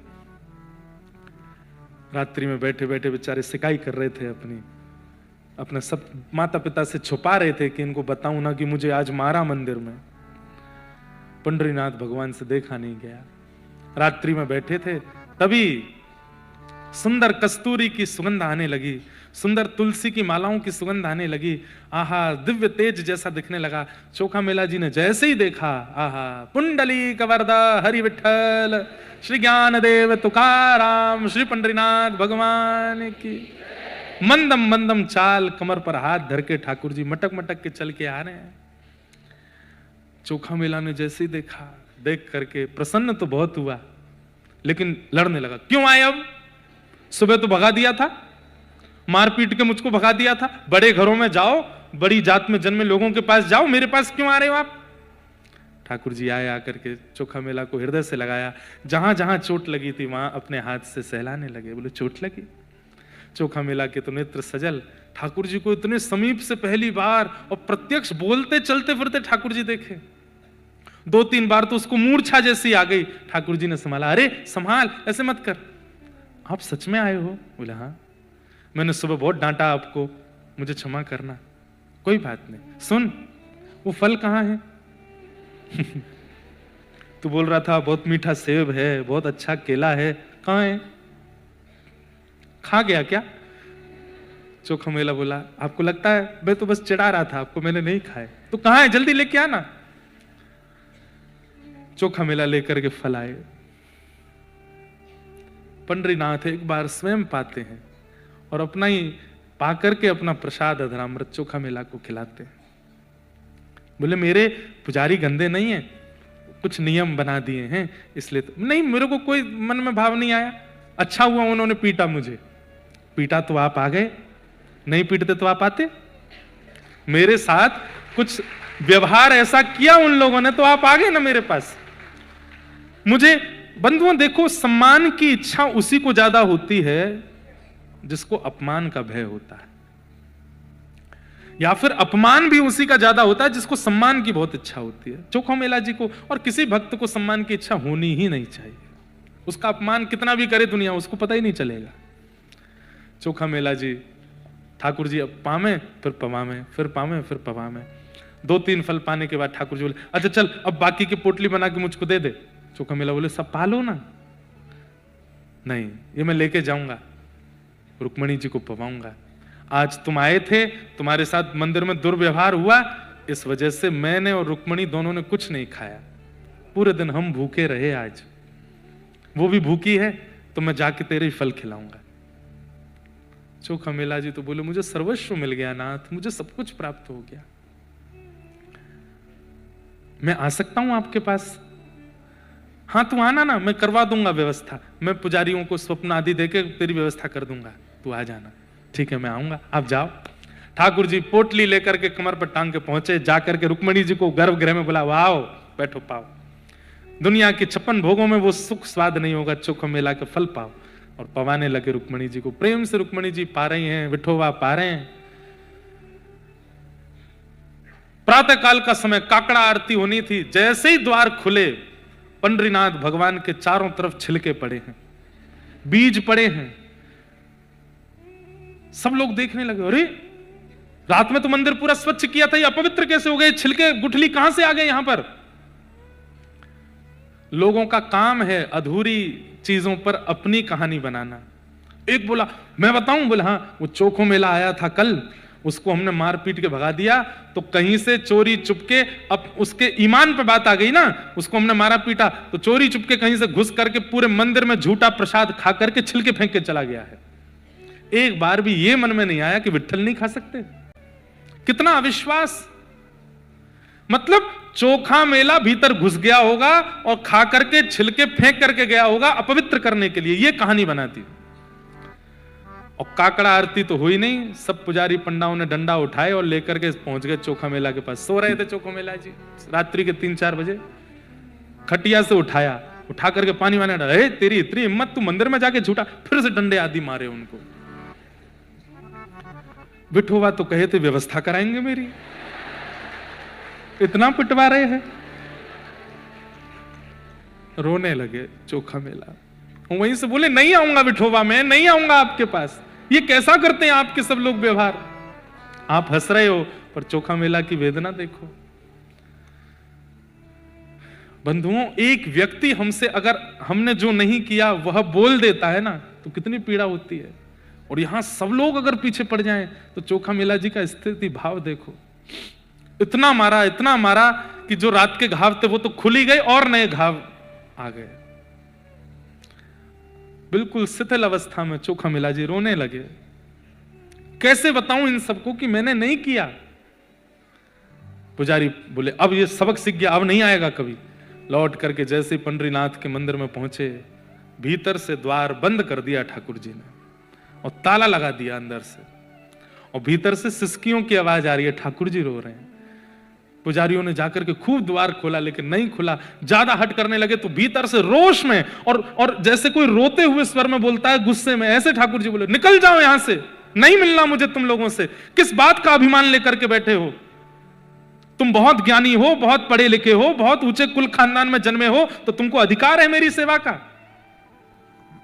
मैं आज प्रतिज्ञा लेता हूं, प्रलय कालीन समय तक विट्ठल रुक्मणी का मंदिर अब नहीं खुलेगा लोगों के दर्शन के लिए, सदा के लिए बंद रहेगा। जब जब चोखा मेला आएगा, जब जब तुकाराम आएंगे, जब जब ज्ञानदेव आएंगे, जब जब जनाबाई आएगी, केवल तभी खुलेगा। और किसी को दर्शन नहीं दूंगा मैं, नहीं देखना मुझे किसी को, नहीं मिलना मुझे किसी से।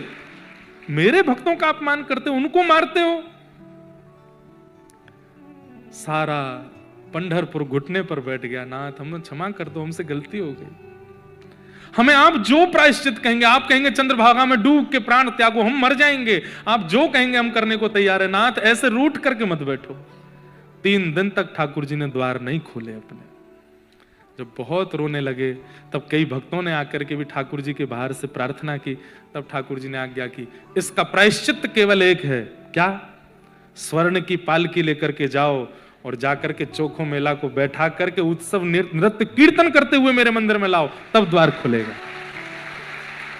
बंधुओं, आज भी उसी परंपरा के अनुसार, तब तो चोखा मेला जी आए, पर ठाकुर जी ने जब चोखा मेला आ गए तो द्वार खुल गए। ठाकुर जी ने हृदय से लगाया और उस दिन से ठाकुर जी ने नियम बना लिया, साल में वो एक तिथि आती है, पंडरीनाथ भगवान पालकी में बैठ करके चोखा मेला के गांव जाते हैं आज भी, और वहां जाकर के फल पा करके आते हैं, उनके गांव का फल लेकर के आते हैं। तो भैया कभी कुछ ऐसा मत करना जिससे ये रूठे, कुछ भी ऐसा मत करना जिससे ये, और इसमें सबसे बड़ी बात है वैष्णव अपराध। ठाकुर जी रूठ गए हैं, इसका प्रमाण क्या है? ठाकुर जी रूठ गए हैं, इसका प्रमाण क्या है? कथा में अरुचि, कथा चल रही है और आपका मन नहीं लग रहा, आपको अरुचि हो रही है, उबासी आ रही है, मन कब वो पूरी जाए हम यहां से, मन नहीं लग रहा है। ये कथा के प्रति अरुचि, धाम के प्रति अरुचि, नाम के प्रति अरुचि, ये सब, और प्रसाद के प्रति अरुचि। आपके सामने प्रसाद रख दिया ठाकुर जी का, श्रीनाथ जी का प्रसाद, द्वारिकाधीश का प्रसाद, और आप पाते पाते इसमें तो नमक नहीं है, इसमें नींबू नहीं है, इसमें ये नहीं है। प्रसाद के प्रति अरुचि, कथा के प्रति अरुचि, ये सारी भगवत संबंधी वस्तुओं के प्रति जो आपकी अरुचि बनती है, इस बात का प्रमाण है कि ठाकुर जी आपसे नाराज है, ठाकुर जी आपसे प्रसन्न नहीं है, आपकी जीव नहीं कर रही है वो। अरे भैया, प्रसाद पाने वाले कैसे होते हैं पता है? पुजारी जी ने प्रसाद दिया, अगर गिर गया नीचे जमीन पर तो उठा के पा लेते हैं, उसमें भी उनको रुचि नहीं होती। ऐसे होते हैं प्रसाद पाने वाले। कथा सुनने वाले, आप लोगों का ही प्रमाण है, 4 बजे से लाइन लगा के बैठे हो, 3 बजे से लाइन लगा के बैठे हो, ये रुचि बता रही है कि ठाकुर जी आपसे नाराज नहीं है, प्रसन्न है।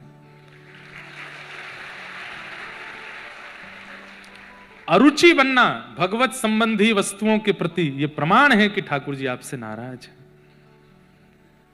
कभी आप ठाकुर जी का प्रसाद पाओ और अचानक से लगे ओहो इसमें तो स्वाद नहीं आ रहा, वो वाली सब्जी दे दो हमको, तो ये मत सोचना स्वाद नहीं आया, ये सोचना ठाकुर जी नाराज है, कोई अपराध हमसे बना है। कथा में बैठे बैठे ये लगने लगे ये व्यास जी कुछ नहीं जानते, वो व्यास जी बढ़िया हैं, ये व्यास जी तो ऐसे हैं, वो व्यास जी बढ़िया हैं। किसी की भी कथा में अरुचि होने लग जाए, समझो ठाकुर जी नाराज हैं आपसे। वो बात अलग है, कोई व्यासपीठ से कुछ भी बोले तो अलग बात है, पर सैद्धांतिक ठाकुर जी की लीला कथा सुनावे, उसके प्रति भी अरुचि बन जावे, तो समझो ठाकुर जी नाराज है। और ठाकुर जी नाराज होकर के एक ही विधान करते हैं, क्या खूब धनवान बना देंगे आपको, ले क्यों मेरे से प्रार्थना मत करियो, मुझे सुनना ही नहीं तुझसे, खूब धनवान बन जा, खूब ये बन, ये संपत्ति ले, सब कुछ ले, जो चाहिए सब तेरे पास, मेरे पास आने की जब जब योजना बनेगी मैं काट दूंगा। यही ठाकुर जी की नाराजगी है। इसलिए भैया कभी वो मत करो कि ठाकुर जी से मिलने ठाकुर जी आपसे नाराज हो। ब्रह्मा जी ने एक अध्याय में स्तुति गाई है भगवान की, लेकिन ठाकुर जी ने ब्रह्मा जी को क्षमा नहीं किया और ठाकुर जी मौन होकर के वहां से चले गए। ब्रह्मा जी बोले इससे बढ़िया तो मेरे प्राण ले लो नाथ, आप मौन मत हो। ठाकुर जी बोले मौन ही दंड है, तुझसे बात नहीं करूंगा। आपने मेरे ब्रजवासियों को कष्ट दिया तेने, हैं मेरे ग्वाल बालों का हरण किया तेने। ठाकुर जी निकल गए, लौट करके सब ग्वाल वालों को लेकर के ठाकुर जी पुनः पृथ्वी पर पधारे। आगे ठाकुर जी की मधुर मधुर लीलाएं हुई, जिसमें एक बहुत सुंदर लीला ठाकुर जी की कालिया मर्दन लीला हुई, सबने सुनी है। तत्पश्चात भगवान के ब्रज में 2 बार आग लगी, दोनों बार ठाकुर जी पी गए। फिर वेणु गीत की कथा आती है, गोपियों के द्वारा गाया गया सबसे पहला गीत है भागवत में वेणु गीत। बहुत सुंदर है, इतना सुंदर है कि इस पर स्वच्छंद प्रवचन होना चाहिए। जिन लोगों को ठाकुर जी के श्रृंगार रस और प्रेम रस की बड़ी इच्छा रहती है, वैसे तो मैं कर चुका हूं, एक बार जयपुर में अकिंचन कथा हुई थी, आप लोग सुन सकते हो, सुबह 4 बजे से होती थी, उसमें हमने वेणु गीत पर प्रवचन किया था। एक बार उसको जरूर सुनिएगा। इसका मूल रूप ऐसा है कि गोपी ठाकुर जी गैया चराने के लिए वन में जाते हैं और वन में जाके जैसे ही वेणु बजाते हैं तो गोपियों के कानों में जैसे ही वो वेणु की ध्वनि पड़ती है, नेत्रबंद होते ही किलोमीटरों दूर ठाकुर जी क्या कर रहे हैं उन गोपियों को घर में बैठे दिखने लगता है। ये वेणु गीत है। एक तरंग में गोपी बता रही है ठाकुर जी तो ऐसे, अब इसमें मेरा मन तो है कि बोल दूं, हाँ आप तो चाहते ही हो। गोप्यः किमाचरदयं कुशलं स्म वेणु दामोदराधर सुधामपि गोपिकानां भुङ्क्ते स्वयं यद विशिष्ट रसं हि दिन्यो यस्यत्वचो श्रुमुमुचुस्तवनो यथार्या। बंधुओं, गोपियां कह रही हैं, अरे गोपी देख तो ये वंशी कितनी भाग्यशाली है। बोले क्यों? ठाकुर जी के अधर पर सोती है। जिन अधरों की कामना हम करती हैं उस अधर पर ये वंशी लेट जाती है। और तो और देख ठाकुर जी इसके अपने कोमल उंगलियों से इसके सुंदर छिद्रों को आच्छादित करते हैं, अपने नासिका के मोती से इस पर छत्र रखते हैं, अपनी पलकों को खोल के बंद करके मानो इस पर पंखा झलते हैं। तब दूसरी गोपी कहती है, अरे वाह वेणु ने तपस्या भी तो बहुत करी, बांस बन के खड़ी रही, धूप ताप सब सहती रही, एक ने आकर के बीच से काट दिया तो उस कटाक्ष को भी सहती रही, छील दिया तब भी सहती रही, सरिया से इसमें छेद किए तब भी सहती रही, इतना सहा है तब जाकर के ठाकुर जी का अधर मिला है। तो गोपियों को मानो एक गोपी कह रही है ठाकुर जी को अति सामीप्य पाने के लिए या संसार को सहनो पड़े। और वेणु इस बात का प्रतीक है कि जो सहता है वही ठाकुर जी के अधर को प्राप्त करता है। हम गोपिन ने कहां सहयो है, कछु भी तो नहीं। हम वह वेणु की तुलना कैसे कर सकें? अरे वो कितनी सह करके आई है, वाक्य विचार तो करो। अरे देखो तो ये वेणु के स्वर कैसे हैं? बोले क्यों? ये वेणु के स्वर पढ़ते ही हिरण्यो यानी कि हिरण जो घास चर रहे थे, हिरण जब घास चरता है तो इतना तन में हो जाता है कि कोई और कार्य हो रहा हो उसमें उसका मन नहीं लगता। लेकिन जैसे ही हिरण घास चर रहे थे, यहां पर गैया घास चर रही थी, तभी ठाकुर जी की वेणु की ध्वनि उनके कान में पड़ी तो कह रहे हैं कि घास मुख में लगी रह गई है, चबाना भूल गई हैं गोपियां, वो गैया और हिरण, और केवल कान उठा करके ठाकुर जी की वेणु सुन रहे हैं। एक गोपी बोली, अरे ने नीचे तो देख, सब गोपियों के नेत्र बंद हैं और किलोमीटरों दूर ठाकुर जी की लीला दिख रही है। एक गोपी बोली, ने नीचे तो देखो। बोले कहा, उन गैयान के थनन से दूध पी रहे हैं छोटे छोटे बछड़ा बछिया। एक बार को ये मान सकें कि बछिया गैया को मन वेणु पे चलो जाएगो, हिरण को मन वेणु पे चलो जाएगो, ये तो छोटे छोटे बछड़ा बछियां हैं, मुंह में दूध रह गया है, मुख थन में लगा है। अरे ये छोटे छोटे बछड़ा बछिया भी कान उठा करके वेणु सुन रहे हैं, कैसी मधुर वेणु है कन्हैया की। एक गोपी बोली, अरे देखो तो, जैसे ही इन्होंने चरण रखे हैं गिरिराज जी के ऊपर, ये गिरिराज जी पर दिखने वाले जितने भी वृक्षवल्लरी पेड़ पौधे हैं, ये वृक्षवल्लरी नहीं है तो क्या है? श्री राम कृष्ण चरण स्पर्श प्रमोदः। जैसे ही राम कृष्ण यानी बलराम और कृष्ण ने अपने चरण रखे हैं तो गिरिराज रूपी किशोरी जी के हृदय के रोंगटे खड़े हो गए हैं, वही हमें वृक्षवल्लरी के रूप में दिखाई दे रहे हैं।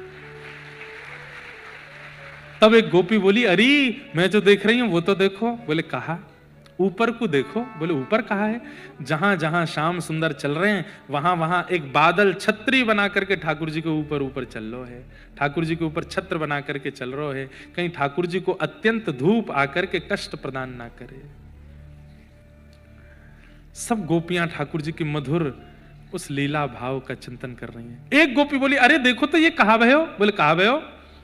ठाकुर जी ने जाकर के दुनिया भर की सुंदर बेल लेकर के अपने कमर पे बांध ली, गले में माला बना के पहन ली, थोड़े कछु यहाँ पे घास लगा ली हैं, और देख दूर से गैयान को बुला रहे हैं, और निकुंज में बैठे ठाकुर जी को चारों तरफ से गैयान ने घेर लियो है। सब गैया जगह जगह अपनी जीभ निकाल करके घास खा रही हैं, बेल तोड़ तोड़ के खा रही हैं। ठाकुर जी को जीभ लग रही है, जोर से गुदगुदी रह रही है, और खिलखिल करके श्री श्याम सुंदर इधर उधर गिर रहे हैं, हंस रहे हैं, आनंदित हो रहे हैं।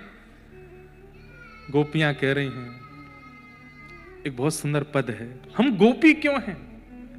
अरे हम भी गैया बन गई होती, हम भी मोर बन गए होते, वृंदावन में मोर बन गए होते तो रहत करत निवास गोवर्धन ऊपर निरखत नंद किशोर। वृंदावन में क्यों ना भये वंशी कुल सजनी अधर पियत घन घोर, और क्यों ना भये गुंजाबन बेली रहत श्याम जू की ओर। क्यों ना भये मकराकृत कुंडल। मकराकृत जानते हैं? मकर किसको कहते हैं? मगरमच्छ को। हमारे पंडरीनाथ कौन से कुंडल पहनते हैं? मत्स्याकृत। ये देखो, मत्स्याकृत कुंडल पहनते हैं, मत्स्य आकृति के। क्यों? चंद्रभागा जी के भाव से। चंद्रभागा जी दूर हैं तो चंद्रभागा जी के मानो भाव से उन्हीं में प्रकट भई मत्स्य को ठाकुर जी कुंडल बना करके धारण करते हैं, स्वीकार करते हैं। हमारे वृंदावन में ठाकुर जी मयूराकृत कुंडल पहनते हैं, मकराकृत कुंडल पहनते हैं, मत्स्याकृत कुंडल पहनते हैं। इसके पीछे कारण है। क्या? अब ग्वाल बालों के संग ठाकुर जी जब निकुंज में जाते हैं तो प्रेम का एक स्वभाव है, सबके सामने अपने प्रियतम से बात थोड़ी की जाती है। अब सामने प्रियतम खड़े हैं तो बात थोड़ी की जाती, इशारा किया जाता है। तो ठाकुर जी आज श्री जी को कह रहे हैं, रात्रि में कहां रास विहार होएगो? तो ठाकुर जी ऐसे कुंडल पहन के जाते हैं, मयूराकृत कुंडल। मयूराकृत कुंडल पहन के जाएं तो किशोरी जी उससे समझ जाती हैं, ओहो मोर कुटी पे होएगो आज रास। ठाकुर जी मत्स्याकृत कुंडल पहन के चले जाते हैं तो श्री जी समझ जाती हैं, यमुना पुलिन पे होएगो आज रास। ठाकुर जी मकराकृत कुंडल पहन के चले जाते हैं तो मगरमच्छ कहां रहते हैं? नदियों में रहते हैं या फिर सरोवर में रहते हैं, स्थिर जल में रहते हैं। तो किशोरी जी को मानो संकेत कर रहे हैं स्थिर जल, जहां पे कमल उके होंगे, जहां पर मकर जैसे होंगे, मकर तो नहीं होंगे पर मकर से मानो स्थिर जल का संकेत कर रहे हैं ठाकुर जी, वहां करेंगे आज रास। बड़ी बड़ी भावना है भैया हमारे ब्रज की, सब भाव। किशोरी जी, कभी कभी किशोरी जी के श्रृंगार से ठाकुर जी को पता चलता है कि आज रास बिहार कहां होना है। कैसे? किशोरी जी के जो पत्रावली का श्रृंगार है उसमें ठाकुर जी बिंदी गिनते हैं कितनी है, 8 बिंदी यहां 8 बिंदी यहां, तो मानो किशोरी जी कह रही हैं अष्ट सखी हमारी 8 सखा तुम्हारे, तब होएगा रास। और कोई बिंदी नहीं है, केवल एक बिंदी यहां धरी है, तो किशोरी जी मानो संकेत कर रही हैं अकेले आई हो आज कोई मत लेके आई हो।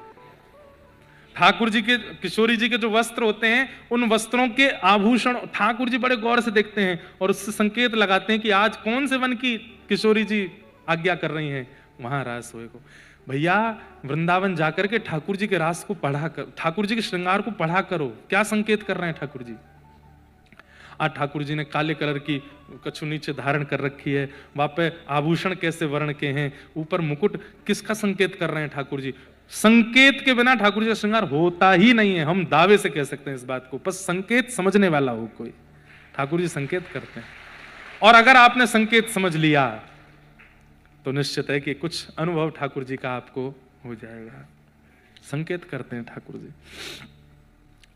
तो इस प्रकार वेणु गीत के माध्यम से गोपियां ठाकुर जी के मधुर लीलाओं का चिंतन कर रही हैं। तत्पश्चात ठाकुर जी सब ब्रजवासियों को लेकर के गोवर्धन गए। हमने पूजा तो कल ही कर ली, लेकिन कथा तो इतने रज रज के यहाँ भाव आ रहे हैं, और या यूं कह लो 1 महीना बाद हमको व्यासपीठ मिली तो हम कुछ ज्यादा ही भाव से धीरे धीरे सुना रहे हैं। अब जाके गोवर्धन लीला पे पहुंचे हैं तो ब्रजवासी जन सब इंद्र की पूजा करते थे। ठाकुर जी बोले जब मैं मिल गया तो भैया और इनके चक्कर में काहे को पड़े हो, मैं मिल गया तो मेरी मुंह पे विश्वास। ठाकुर जी आराधना से प्रसन्न नहीं होते, ठाकुर जी पूजा नहीं कराना चाहते। ठाकुर जी कहते हैं बस मुंह पे भरोसा रखो, वही मेरी आराधना है, वही मेरी सेवा है। सब जगह जावे की आवश्यकता का है, जाने का अवसर मिले तो सब जगह जाओ। महाकाल का बुलावा आवे तो निश्चित जाओ, विश्वनाथ का बुलावा आवे निश्चित जाओ, वैष्णो देवी मैया का आदेश आवे निश्चित जाओ, कहीं और जाने का आदेश आवे निश्चित जाओ। हनुमान चालीसा हुए खूब उछल उछल करके गा करके नृत्य करो, परंतु सबसे एक ही कामना करो, हे महाकाल भगवान आप भी जिनके रास में गोपी बनकर के विराजते हैं उनके रास का अनुभव हमको हो, ऐसी कृपा करो। हे काशी विश्वनाथ भगवान आप भी हम पर कृपा करो कि उन ठाकुर जी का सुंदर रस हमको प्राप्त हो। ठाकुर जी के सुंदर भाव ही सबसे मांगो, सब जगह जाओ, पर निष्ठा एक में रखो, एक में संपूर्ण विश्वास। ब्रजवासी इंद्र की पूजा करते थे तो ठाकुर जी ने कही भैया तुमने इंद्र को दर्शन कियो कभी? ब्रजवासी बोले ला लाला हमने तो नहीं कियो। ठाकुर जी बोले मैं एक देवता को परिचय बताऊं, वो प्रकट भी होएगा, दर्शन भी देगा और आपको प्रसाद भी पावेगा। बोले कौन सा देवता? बोले गोवर्धन नाथ। लाला हमने कहीं पूजा करी और इंद्र नाराज है गया तो बोले रक्षा भी वही करेंगे, आप तो चलो। और सब ब्रजवासी 56 भोग लेकर के गिरिराज जी गए। अब इसमें कारण क्या है कि ठाकुर जी सीधे सबसे कह रहे हैं कि मैं जय जय हूं, तो कोई माने ना। अघासुर मार दियो, बकासुर मार दियो, धेनुकासुर मार दियो, कालिया नाग तार दियो, पूतना मार दी, इतने बड़े बड़े काम करवे के बाद सब ब्रजवासी कहें लाला कैसे मार दिए तेने? जय जय हूं मैं। ब्रजवासी माने नहीं, बोले लाला तू जो कहेगा सब बात मानेंगे, जे ना मानेंगे कि तू भगवान है। तो ठाकुर जी बोले ये मुझे पूजेंगे तो कभी नहीं, पर जो वैदिक नियम है कि ठाकुर जी को आराधन करना चाहिए, वंदन करना चाहिए, उससे जो फल मिलता है वो कैसे मिलेगा? प्रेमियों को फल की इच्छा नहीं होती, मैं जानता हूं, ठाकुर जी कह रहे हैं, पर फिर भी ये कैसे भी एक बार मुंह को प्रणाम कर लें। कैसे करेंगे? बंधुओं एक बात बोलूं, इधर देखो बड़ी अच्छी बात याद आई है। ठाकुर जी को प्रणाम करना जरूरी क्यों है? किसी ने भगवान को मुकुट चढ़ाया, ठाकुर जी ने सिर पर पहन लिया, किसी ने ठाकुर जी को माला पहनाई, गले में पहन ली, वस्त्र पहनाए, अंग पर धारण कर लिए। जब भक्तों ने प्रेम दिया तो ठाकुर जी बोले इसको कहां छुपाऊं मैं? सिर पर अधिकार तुलसी का है, ठाकुर जी के सिर पर ऊपर तुलसी चढ़ाई जाती है, चरणों में चढ़ाई जाती पर ऊपर भी चढ़ाई जाती है। आप कभी पंडरीनाथ भगवान के काकड़ा आरती करना तो अभिषेक करने के बाद आप देखेंगे मुकुट धराने से पहले तुलसी रखी जाती है भीतर, फिर ठाकुर जी को मुकुट धराते हैं। शालिग्राम भगवान पर तुलसी धरी जाती है। तो सिर पर अधिकार तुलसी का है, हृदय में अधिकार किशोरी जी का है। इन भक्तों का प्रेम में रखूं कहां? तो ठाकुर जी ने सब भक्तों का प्रेम चरणों में छुपा लिया, पैरों में छुपा लिया। इसीलिए करार विंदेन पदार विंदम मुखार विंदे विनवेशयन्तम वटस्य पत्रस्य पुटे शयानम बालम मुकुंदम मनसा स्मरामि। श्री कृष्ण गोविंद हरे मुरारे, हे नाथ नारायण वासुदेव, जिह्वे पिबस्वामृतमेतदेव, गोविंद दामोदर माधवे। करार विंदे, अपने हाथों से, करार विंदेन पदार विंदम, ठाकुर जी अपना एक पैर पकड़ते हैं, और मुखार विंदे विनवेशयंतम, छोटे से गोपाल जी अपने पैर का अंगूठा क्यों पी रहे हैं? बोले भैया सब भक्तन को प्रेम यही है, और उन भक्तन को जो प्रेम है वही को मैं पान करूं। आज भी ठाकुर जी रात्रि में अपना अंगूठा पीते हैं पैर का, क्यों? दिन भर में जितने भक्त प्रणाम करके गए सबन को प्रेम ठाकुर जी अपने अंदर धारण करें, इसलिए ठाकुर जी को प्रणाम करना बहुत जरूरी है। ब्रजवासी सब ठाकुर जी को हृदय से लगावे, सिर के ऊपर चढ़ जावे, ठाकुर जी कहें अरे यहाँ तो तुलसी बैठी है, यहाँ श्री जी बैठी हैं, इन ब्रजवासी को प्रेम तो मेरे हृदय में जा ही रहो, लेकिन एक बार प्रणाम कर लेंगे तो रात्रि में उंगली चौंक लूंगा अपने चरण की, सब प्रेम मेरे भीतर आ जाएगा। पर कैसे करें प्रणाम? जे मुंह को प्रणाम नहीं करेंगे। तब ठाकुर जी ने मन में विचार किया, गिरिराज बाबा को रूप धारण करके इनसे प्रणाम करवाऊंगा। और तब ठाकुर जी इनको लेकर के गोवर्धन गए, और वहां 56 भोग पधराने के बाद में जैसे ही 4 भुजा धारण करके ठाकुर जी प्रकट भये, लाओ ब्रजवासियों भोग, लाओ ब्रजवासियों भोग। आहा, एक रूप से ठाकुर जी नीचे ब्रजवासियों के संग खड़े हैं, और एक रूप से विशेष श्रृंगार करके ठाकुर जी गिरिराज जी के ऊपर खड़े हैं। बोलो गोवर्धन नाथ की। आहा, सब ब्रजवासी बोले लाला जो सांची देवता है? बोले हाँ, 4 भुजा हैं। तो मधुमंगल श्रीधामा तो चेक करने गए, नकली तो नहीं है, दोनों भुजा ने पकड़ पकड़ खींच रहे हैं। ठाकुर जी गिरिराज बाबा बोले क्या कर रहे हो? क्या कर रहे हो भैया? देख रहे हैं नकली तो ना है। ना नंद बाबा असली की हैं, 2 भुजा या की तो असली देवता है, यही की पूजा करो। सब ब्रजवासियों ने अपने अपनी सामग्री गिरिराज बाबा को चढ़ाई। वो स्वरूप कितना सुंदर लगता है, मुझे इतना प्यारा लगता है ये छवि ठाकुर जी की। आहा, यह लीला सब करत कन्हाई, यह लीला सब करत कन्हाई। सब लोग नेत्र बंद करो और एक छवि का दर्शन करो। कैसी छवि? गिरिराज पर्वत है, और गिरिराज पर्वत के ऊपर चोटी से नेक नीचे एक आसन पर 4 भुजा धारण करके अद्भुत श्रृंगार करके प्यारे श्री ठाकुर जी बैठे हैं गोवर्धन नाथ बन के। सामने 56 भोग सजाए भये हैं, बगल से एक सीढ़ी ऊपर की ओर जा रही है, जहां पे चढ़ चढ़ के ब्रजवासी ऊपर जा रहे हैं और अपने घर की सामग्री नेक नेक अपने हाथन से गिरिराज जी को पवा रहे हैं।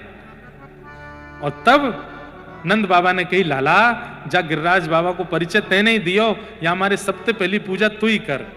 सो ठाकुर जी अपनी मैया और बाबा के संग गिरिराज जी के ऊपर चढ़ करके गए हैं, और वहां जाकर के अपनी ही रूप की पूजा ठाकुर जी स्वयं कर रहे हैं। कितनी सुंदर छवि। एक तरफ तो 2 भुजा वाले गोपाल जी, और एक तरफ 4 भुजा वाले गोपाल जी। एक तरफ सामान्य ब्रजवासी जैसो श्रृंगार ठाकुर जी को, और एक तरफ विशेष श्रृंगार मुकुट आदि धारण करके ठाकुर जी बैठे हैं। और ठाकुर जी ने यशोदा मैया के मैया ला मैं खवाऊं अपने हाथ से, मोहन थार खवा। गिरिराज बाबा को मोहन थार खवाएंगे। तो ठाकुर जी अपने हाथ से मोहन थार लेते हैं और गिरिराज जी के मुख के पास ले जाके कहें बाबा ने मुंह खोलो खाओ। अपने ही मुख से अपने ही स्वरूप से ठाकुर जी कह रहे हैं न खाओ। तो गिरिराज जी श्री गोवर्धन नाथ जी थोड़ा सा मुख खोल रहे हैं, तो ठाकुर जी कह रहे हैं न एक सा मत खोलो, चौड़ा सा खोल लो ने। जैसे गिरिराज जी पूरा मुंह खोले, पूरा लड्डू मुंह में धर दें, बोले अब आयो आनंद, प्रेम से पाओ याकू। ये छवि सब देख करके कह रहे हैं कि नंद जी को लाला देवता की पूजा कर रहा है, पर दूर खड़ी हुई किशोरी जी कह रही हैं अपनी पूजा स्वयं ही कर रहे हैं। अपने हाथ से रोली घिस करके अपने आप को ही चंदन लगा रहे हैं, अपनी ही आरती उतार रहे हैं, और कभी मुख की उतारे हैं, कभी वक्ष की उतारे हैं, चरणन की उतारे हैं, फिर सर्वांगीण अंग की उतारे हैं।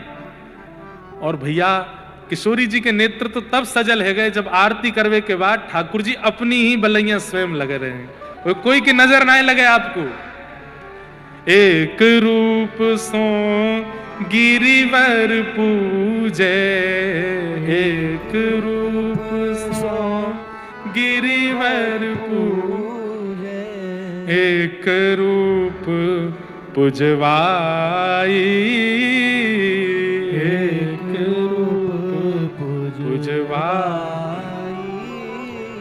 यह लीला सब करत कनाई, यह लीला सब करत कनाई। ठाकुर जी लीला कर रहे थे, तभी नारद जी ने जाकर के कुछ सामग्री इंद्र को खवाई। इंद्र बोला बड़ी बढ़िया, कहां से लाए? तुम्हारी पूजा बंद हो गई, कृष्ण की पूजा शुरू हुई है, उसी की सामग्री बट रही थी, तो मैंने कि तुमको भी खवा चल। इंद्र ने मेघमालाओं को आज्ञा कर दी, जाओ ब्रजमंडल पर इतनी वर्षा करो कि पूरा ब्रजमंडल डूब जाए। गड़गड़ करके काले बादलों ने आकर के पूरे ब्रजमंडल को। बंधुओं एक बात सुनो, कई लोग कहते हैं महाराज जी हम तो इतना भजन करते हैं, इतना साधन करते हैं, इतनी कथा सुनते हैं, इतने अच्छे कर्म करते हैं, फिर भी हमारे जीवन में संकट क्यों? आप तो करते हो, ब्रजवासियों के तो संग खड़े हैं ठाकुर जी, तब भी बादल आ रहे हैं, तब भी पूतना आ रही है, तब भी अगासुर बकासुर धेनुकासुर आ रहे हैं, तब भी कंस उत्पीड़ना कर रहा है। वहां तो भगवान प्रत्यक्ष खड़े हैं सामने, तो सब कुछ हो रहा है। अरे महाभारत युद्ध में योद्धाओं की क्या आवश्यकता है? सुदर्शन चक्रधारी स्वयं ठाकुर जी बैठे, फिर भी युद्ध हुआ, मरने वाले मरे, जीतने वाले जीते, हारने वाले हारे। ये कर्म का विधान है। और भैया ये संसार है, यहां आप चाहे जो कर लो दुख आएगा। गरुड़ पुराण की कथा आती है कि यमराज जी एक तोता को देख के हंस गए, तो तोता बोला कोई और हंस जाए तो बात बने भी, यमराज हंस रहा है। तोते के मित्र थे गरुड़ जी, भगवान के वाहन। तो अपनी पहुंच लगाते हैं ना लोग, जब संकट में आते हैं तो अपनी पहुंच लगाते हैं, जैक लगाते हैं, हाथ पांव फड़ाते हैं। गरुड़ जी को कहा कि भैया तुम कैसे भी एक काम करवा दो। बोले क्या? ये यमराज जी मुझे देख के हंस गए हैं, मुझे लग रहा है अब मेरे जीवन के दिन 4 बचे हैं, तुम कैसे भी भगवान से कहकर के मेरी जो जीवन अवधि है उसको बढ़वा दो, क्योंकि मुझे पता है कि ये यमराज जी तभी हंसते हैं जब किसी को उठाना होता है। गरुड़ जी बोले भगवान से बाद में बात करूंगा, पहले तुम मेरे पास आओ, बैठो मेरी कमर पे। गरुड़ जी उड़ा करके उनको 7 समुद्र पार एक गुफा में ले गए और वहां भीतर ले जाकर के छोड़ दिया। बोले यहां रहो, यहां कोई नहीं आएगा, और ये 2-4-10 दिन यहीं बैठे रहे ना, सब ठीक हो जाएगा अपने आप। और मैं जाके भगवान, मैं यमराज जी से बात करता हूं, भगवान को छोटे काम के लिए क्यों बोलना? मेरी पहुंच तो सब जगह है। मैं अभी रसातल में जाके यमराज जी से कहता हूं तुझको नहीं लेके जाएंगे, ठीक है? तोता बड़ा खुश, वाह बहुत बढ़िया है, मैं यहीं रह लूंगा 4-5 दिन। यमराज जी के पास गए सीधे गरुड़ जी। गरुड़ जी तो भगवान के वाहन है, सब खड़े होते हैं, उनको देख के यमराज जी बोले आइए आइए। कैसे आए? बोले हम बस एक बात कहने आए हैं, फिर हमको जाना है वैकुंठ। हमारा एक मित्र है तोता, वहां का, उसका ये नाम है। बोले अच्छा, तुम उसको देख के हंस गए थे परसों, क्यों हंसे थे? कोई योजना बन रही हो तो मत बनाना। अच्छा, उस वन के तोते के बारे में? बोले हाँ, मैं तो उसको देख के इसलिए हंस गया था, मैंने कि देखो कैसे कर्म की विधि, ये अभी यहां बैठा है और इसकी मृत्यु 7 समुद्र पार एक गुफा में बिल्ली के खाने से होगी, और मैं ये सोच के हंस रहा था कि ये 7 समुद्र पार पहुंचेगा कैसे। तभी यमराज जी बोले देखो देखो, आ गया। पीछे देखा तो उस तोते की आत्मा आ रही थी, मर गया। गरुड़ जी बोले मैं ही छोड़ के आया था इसको। कर्म गति तारे नाही तरे, कर्म गति तारे ना। आप कौन से जन्म का अब भोग रहे हो आपको नहीं पता है भैया, वो नहीं टल सकती है। इसलिए प्रसन्न रहो, नाम जपो, कथा सुनो, खूब आनंद से रहो। इस बात का दोष मत दिया करो कि हम इतना अच्छा अच्छा करते हैं, हमारे साथ बुरा क्यों होता है। आप कौन से जन्म का भोग रहे हो आपको नहीं पता, आपको भोगना ही पड़ेगा। ज्यादा हाथ पैर मत फड़फड़ाओ, एकांत बैठ करके हरि नाम जपो, हरि का स्मरण करो। इंद्र ने मेघमालाओं को आज्ञा करके वर्षा की, सब ब्रजवासी त्राहिमाम करके दौड़ने लगे। तभी 7 बरस के ठाकुर जी ने 7 कोस लंबे चौड़े गिरिराज पर्वत को अपने बाम हस्त की कन्नी उंगली पर धारण कर लिया। बोल गिरवरधारी गोपाल की, गिरिराज धरण की, श्याम सुंदर श्री यमुने महारानी की, पूछरी के लौटा की, प्यारे। क्या बात है बंसी वारे श्याम। सब ब्रजवासी आए, अपनी अपनी छड़ी लगा ली। महाराज नीचे नख पे धार लियो गिरिराज नाम गिरधारी। बाद में गाएंगे, पहले गिरिराज जी नीचे धरवा दें, नहीं तो ठाकुर जी ऐसे ही रह जाएंगे। 7 दिन तक ठाकुर जी ने धारण किए। ब्रजवासियों ने छड़ी लगाई, बोले लाला तू अपनी उंगली हटा ले, हमने छड़ी लगाई ली है। ठाकुर जी बोले 21 किलोमीटर बड़ा पर्वत है, छड़ी पर टेकेगो ये? ब्रजवासी बोले हम भी तो वही बोल रहे हैं, 21 किलोमीटर बड़ा पर्वत तेरी उंगली पर टेकेगो? ठाकुर जी बोले तो हटा रहा हूं मैं उंगली। जैसे ही अपनी उंगली ने ढीली करी महाराज, चट चट चट चट सबकी छड़ियां टूटने लगी। लाला संभाल संभाल संभाल। 7 वर्ष के ठाकुर जी ने बाम हस्त की कन्नी उंगली के नख पे धारण किए गिरिराज जी, और गिरिराज जी संभल गए। सब ब्रजवासी बोले लाला कैसे उठाए? ठाकुर जी बोले हम जय जय हैं हम जय जय हैं। ए मधुमंगल श्री दामा चलो प्रणाम करो। लाला प्रणाम तो नहीं करेंगे, तेने जरूर कोई टोना टोटका सीख रखे पहाड़ वाड़ा ने उड़ावे के, तू जय जय तो नहीं है। ठाकुर जी बोले अरे ब्रजवासियों, कछु माखन को बल बढ़ो, कछु गोपन करी सहाय, श्री राधे जू की कृपा सो मैंने गिरवर लियो उठाए। आप सबन की इच्छा सो, आशीर्वाद सो, किशोरी जी की कृपा, मुंह में बल नहीं है, आप सबकी कृपा सो मैंने उठाए। अमानी ना ठाकुर जी का नाम आता है कि वो मान रहित हैं, करने के बाद श्रेय दूसरों को दे देते हैं। सब ब्रजवासियों को श्रेय दे दिया, तुम सबके आशीर्वाद से मैंने उठाए, और तुम सब टकटकी लगा के मेरी उंगली पे देख रहे, तुम सबन की शक्ति मेरी, लाखों ब्रजवासी इनकी शक्ति उंगली में आ गई, मैंने गिरिराज जी उठा लिए। ब्रजवासी बोले तभी तो हम कहें कमजोर क्यों है गए हम, सबरी शक्ति तेरी उंगली में चली गई लाला। ऐसे सब ब्रजवासियों के संग ठाकुर जी ने लीला की। 7 दिन बाद इंद्र को अपनी गलती का अनुमान हुआ, चरणों में आके क्षमा मांगी, वर्षा बंद हुई, गिरिराज जी नीचे पधरा दिए। तब ब्रजवासी ठाकुर जी को कंधा पे लेकर के नृत्य करते हुए गा रहे हैं, हे नख पे धार लियो गिरिराज, नाम गिरधारी पायो है। नख पे धार लियो गिरिराज, नाम गिरधारी पायो है। हे नख पे धार लियो गिरिराज, नाम गिरधारी पायो है।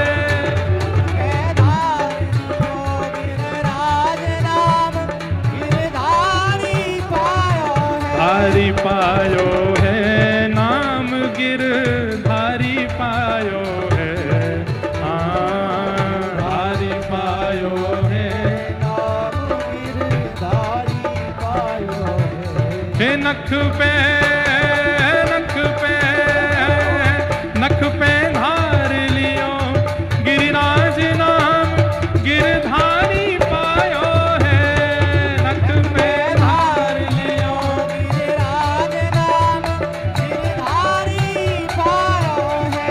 और सुरपति पूजा मेट कृष्ण गिरिराज पुजायो है। राधा वल्लभ प्यारी, हम सबकी प्यारी, ओ जय राधे राधे, श्री राधे राधे, जय राधे राधे, श्री राधे राधे, जय राधे राधे, श्री राधे राधे, जय राधे राधे, जय राधे राधे, जय जय श्री राम, जय जय श्री राम, जय जय श्री राम। कुंडली कवरदा हरि विठल, श्री ज्ञानदेव तुकाराम, श्री पंडरीनाथ भगवान की जय जय श्री राम। नमः पार्वती पतये, हर हर महा। पूछरी के लौटा की प्यार, क्या बात है बंसी वारे। शाबाश है। सबको जय श्री कृष्ण, जय श्री कृष्ण, जय सिया राम, जय श्री राम, जय श्रीमन नारायण। जय श्रीमन नारायण। कल भी इसी तरह इसी समय पर कथा होगी। सब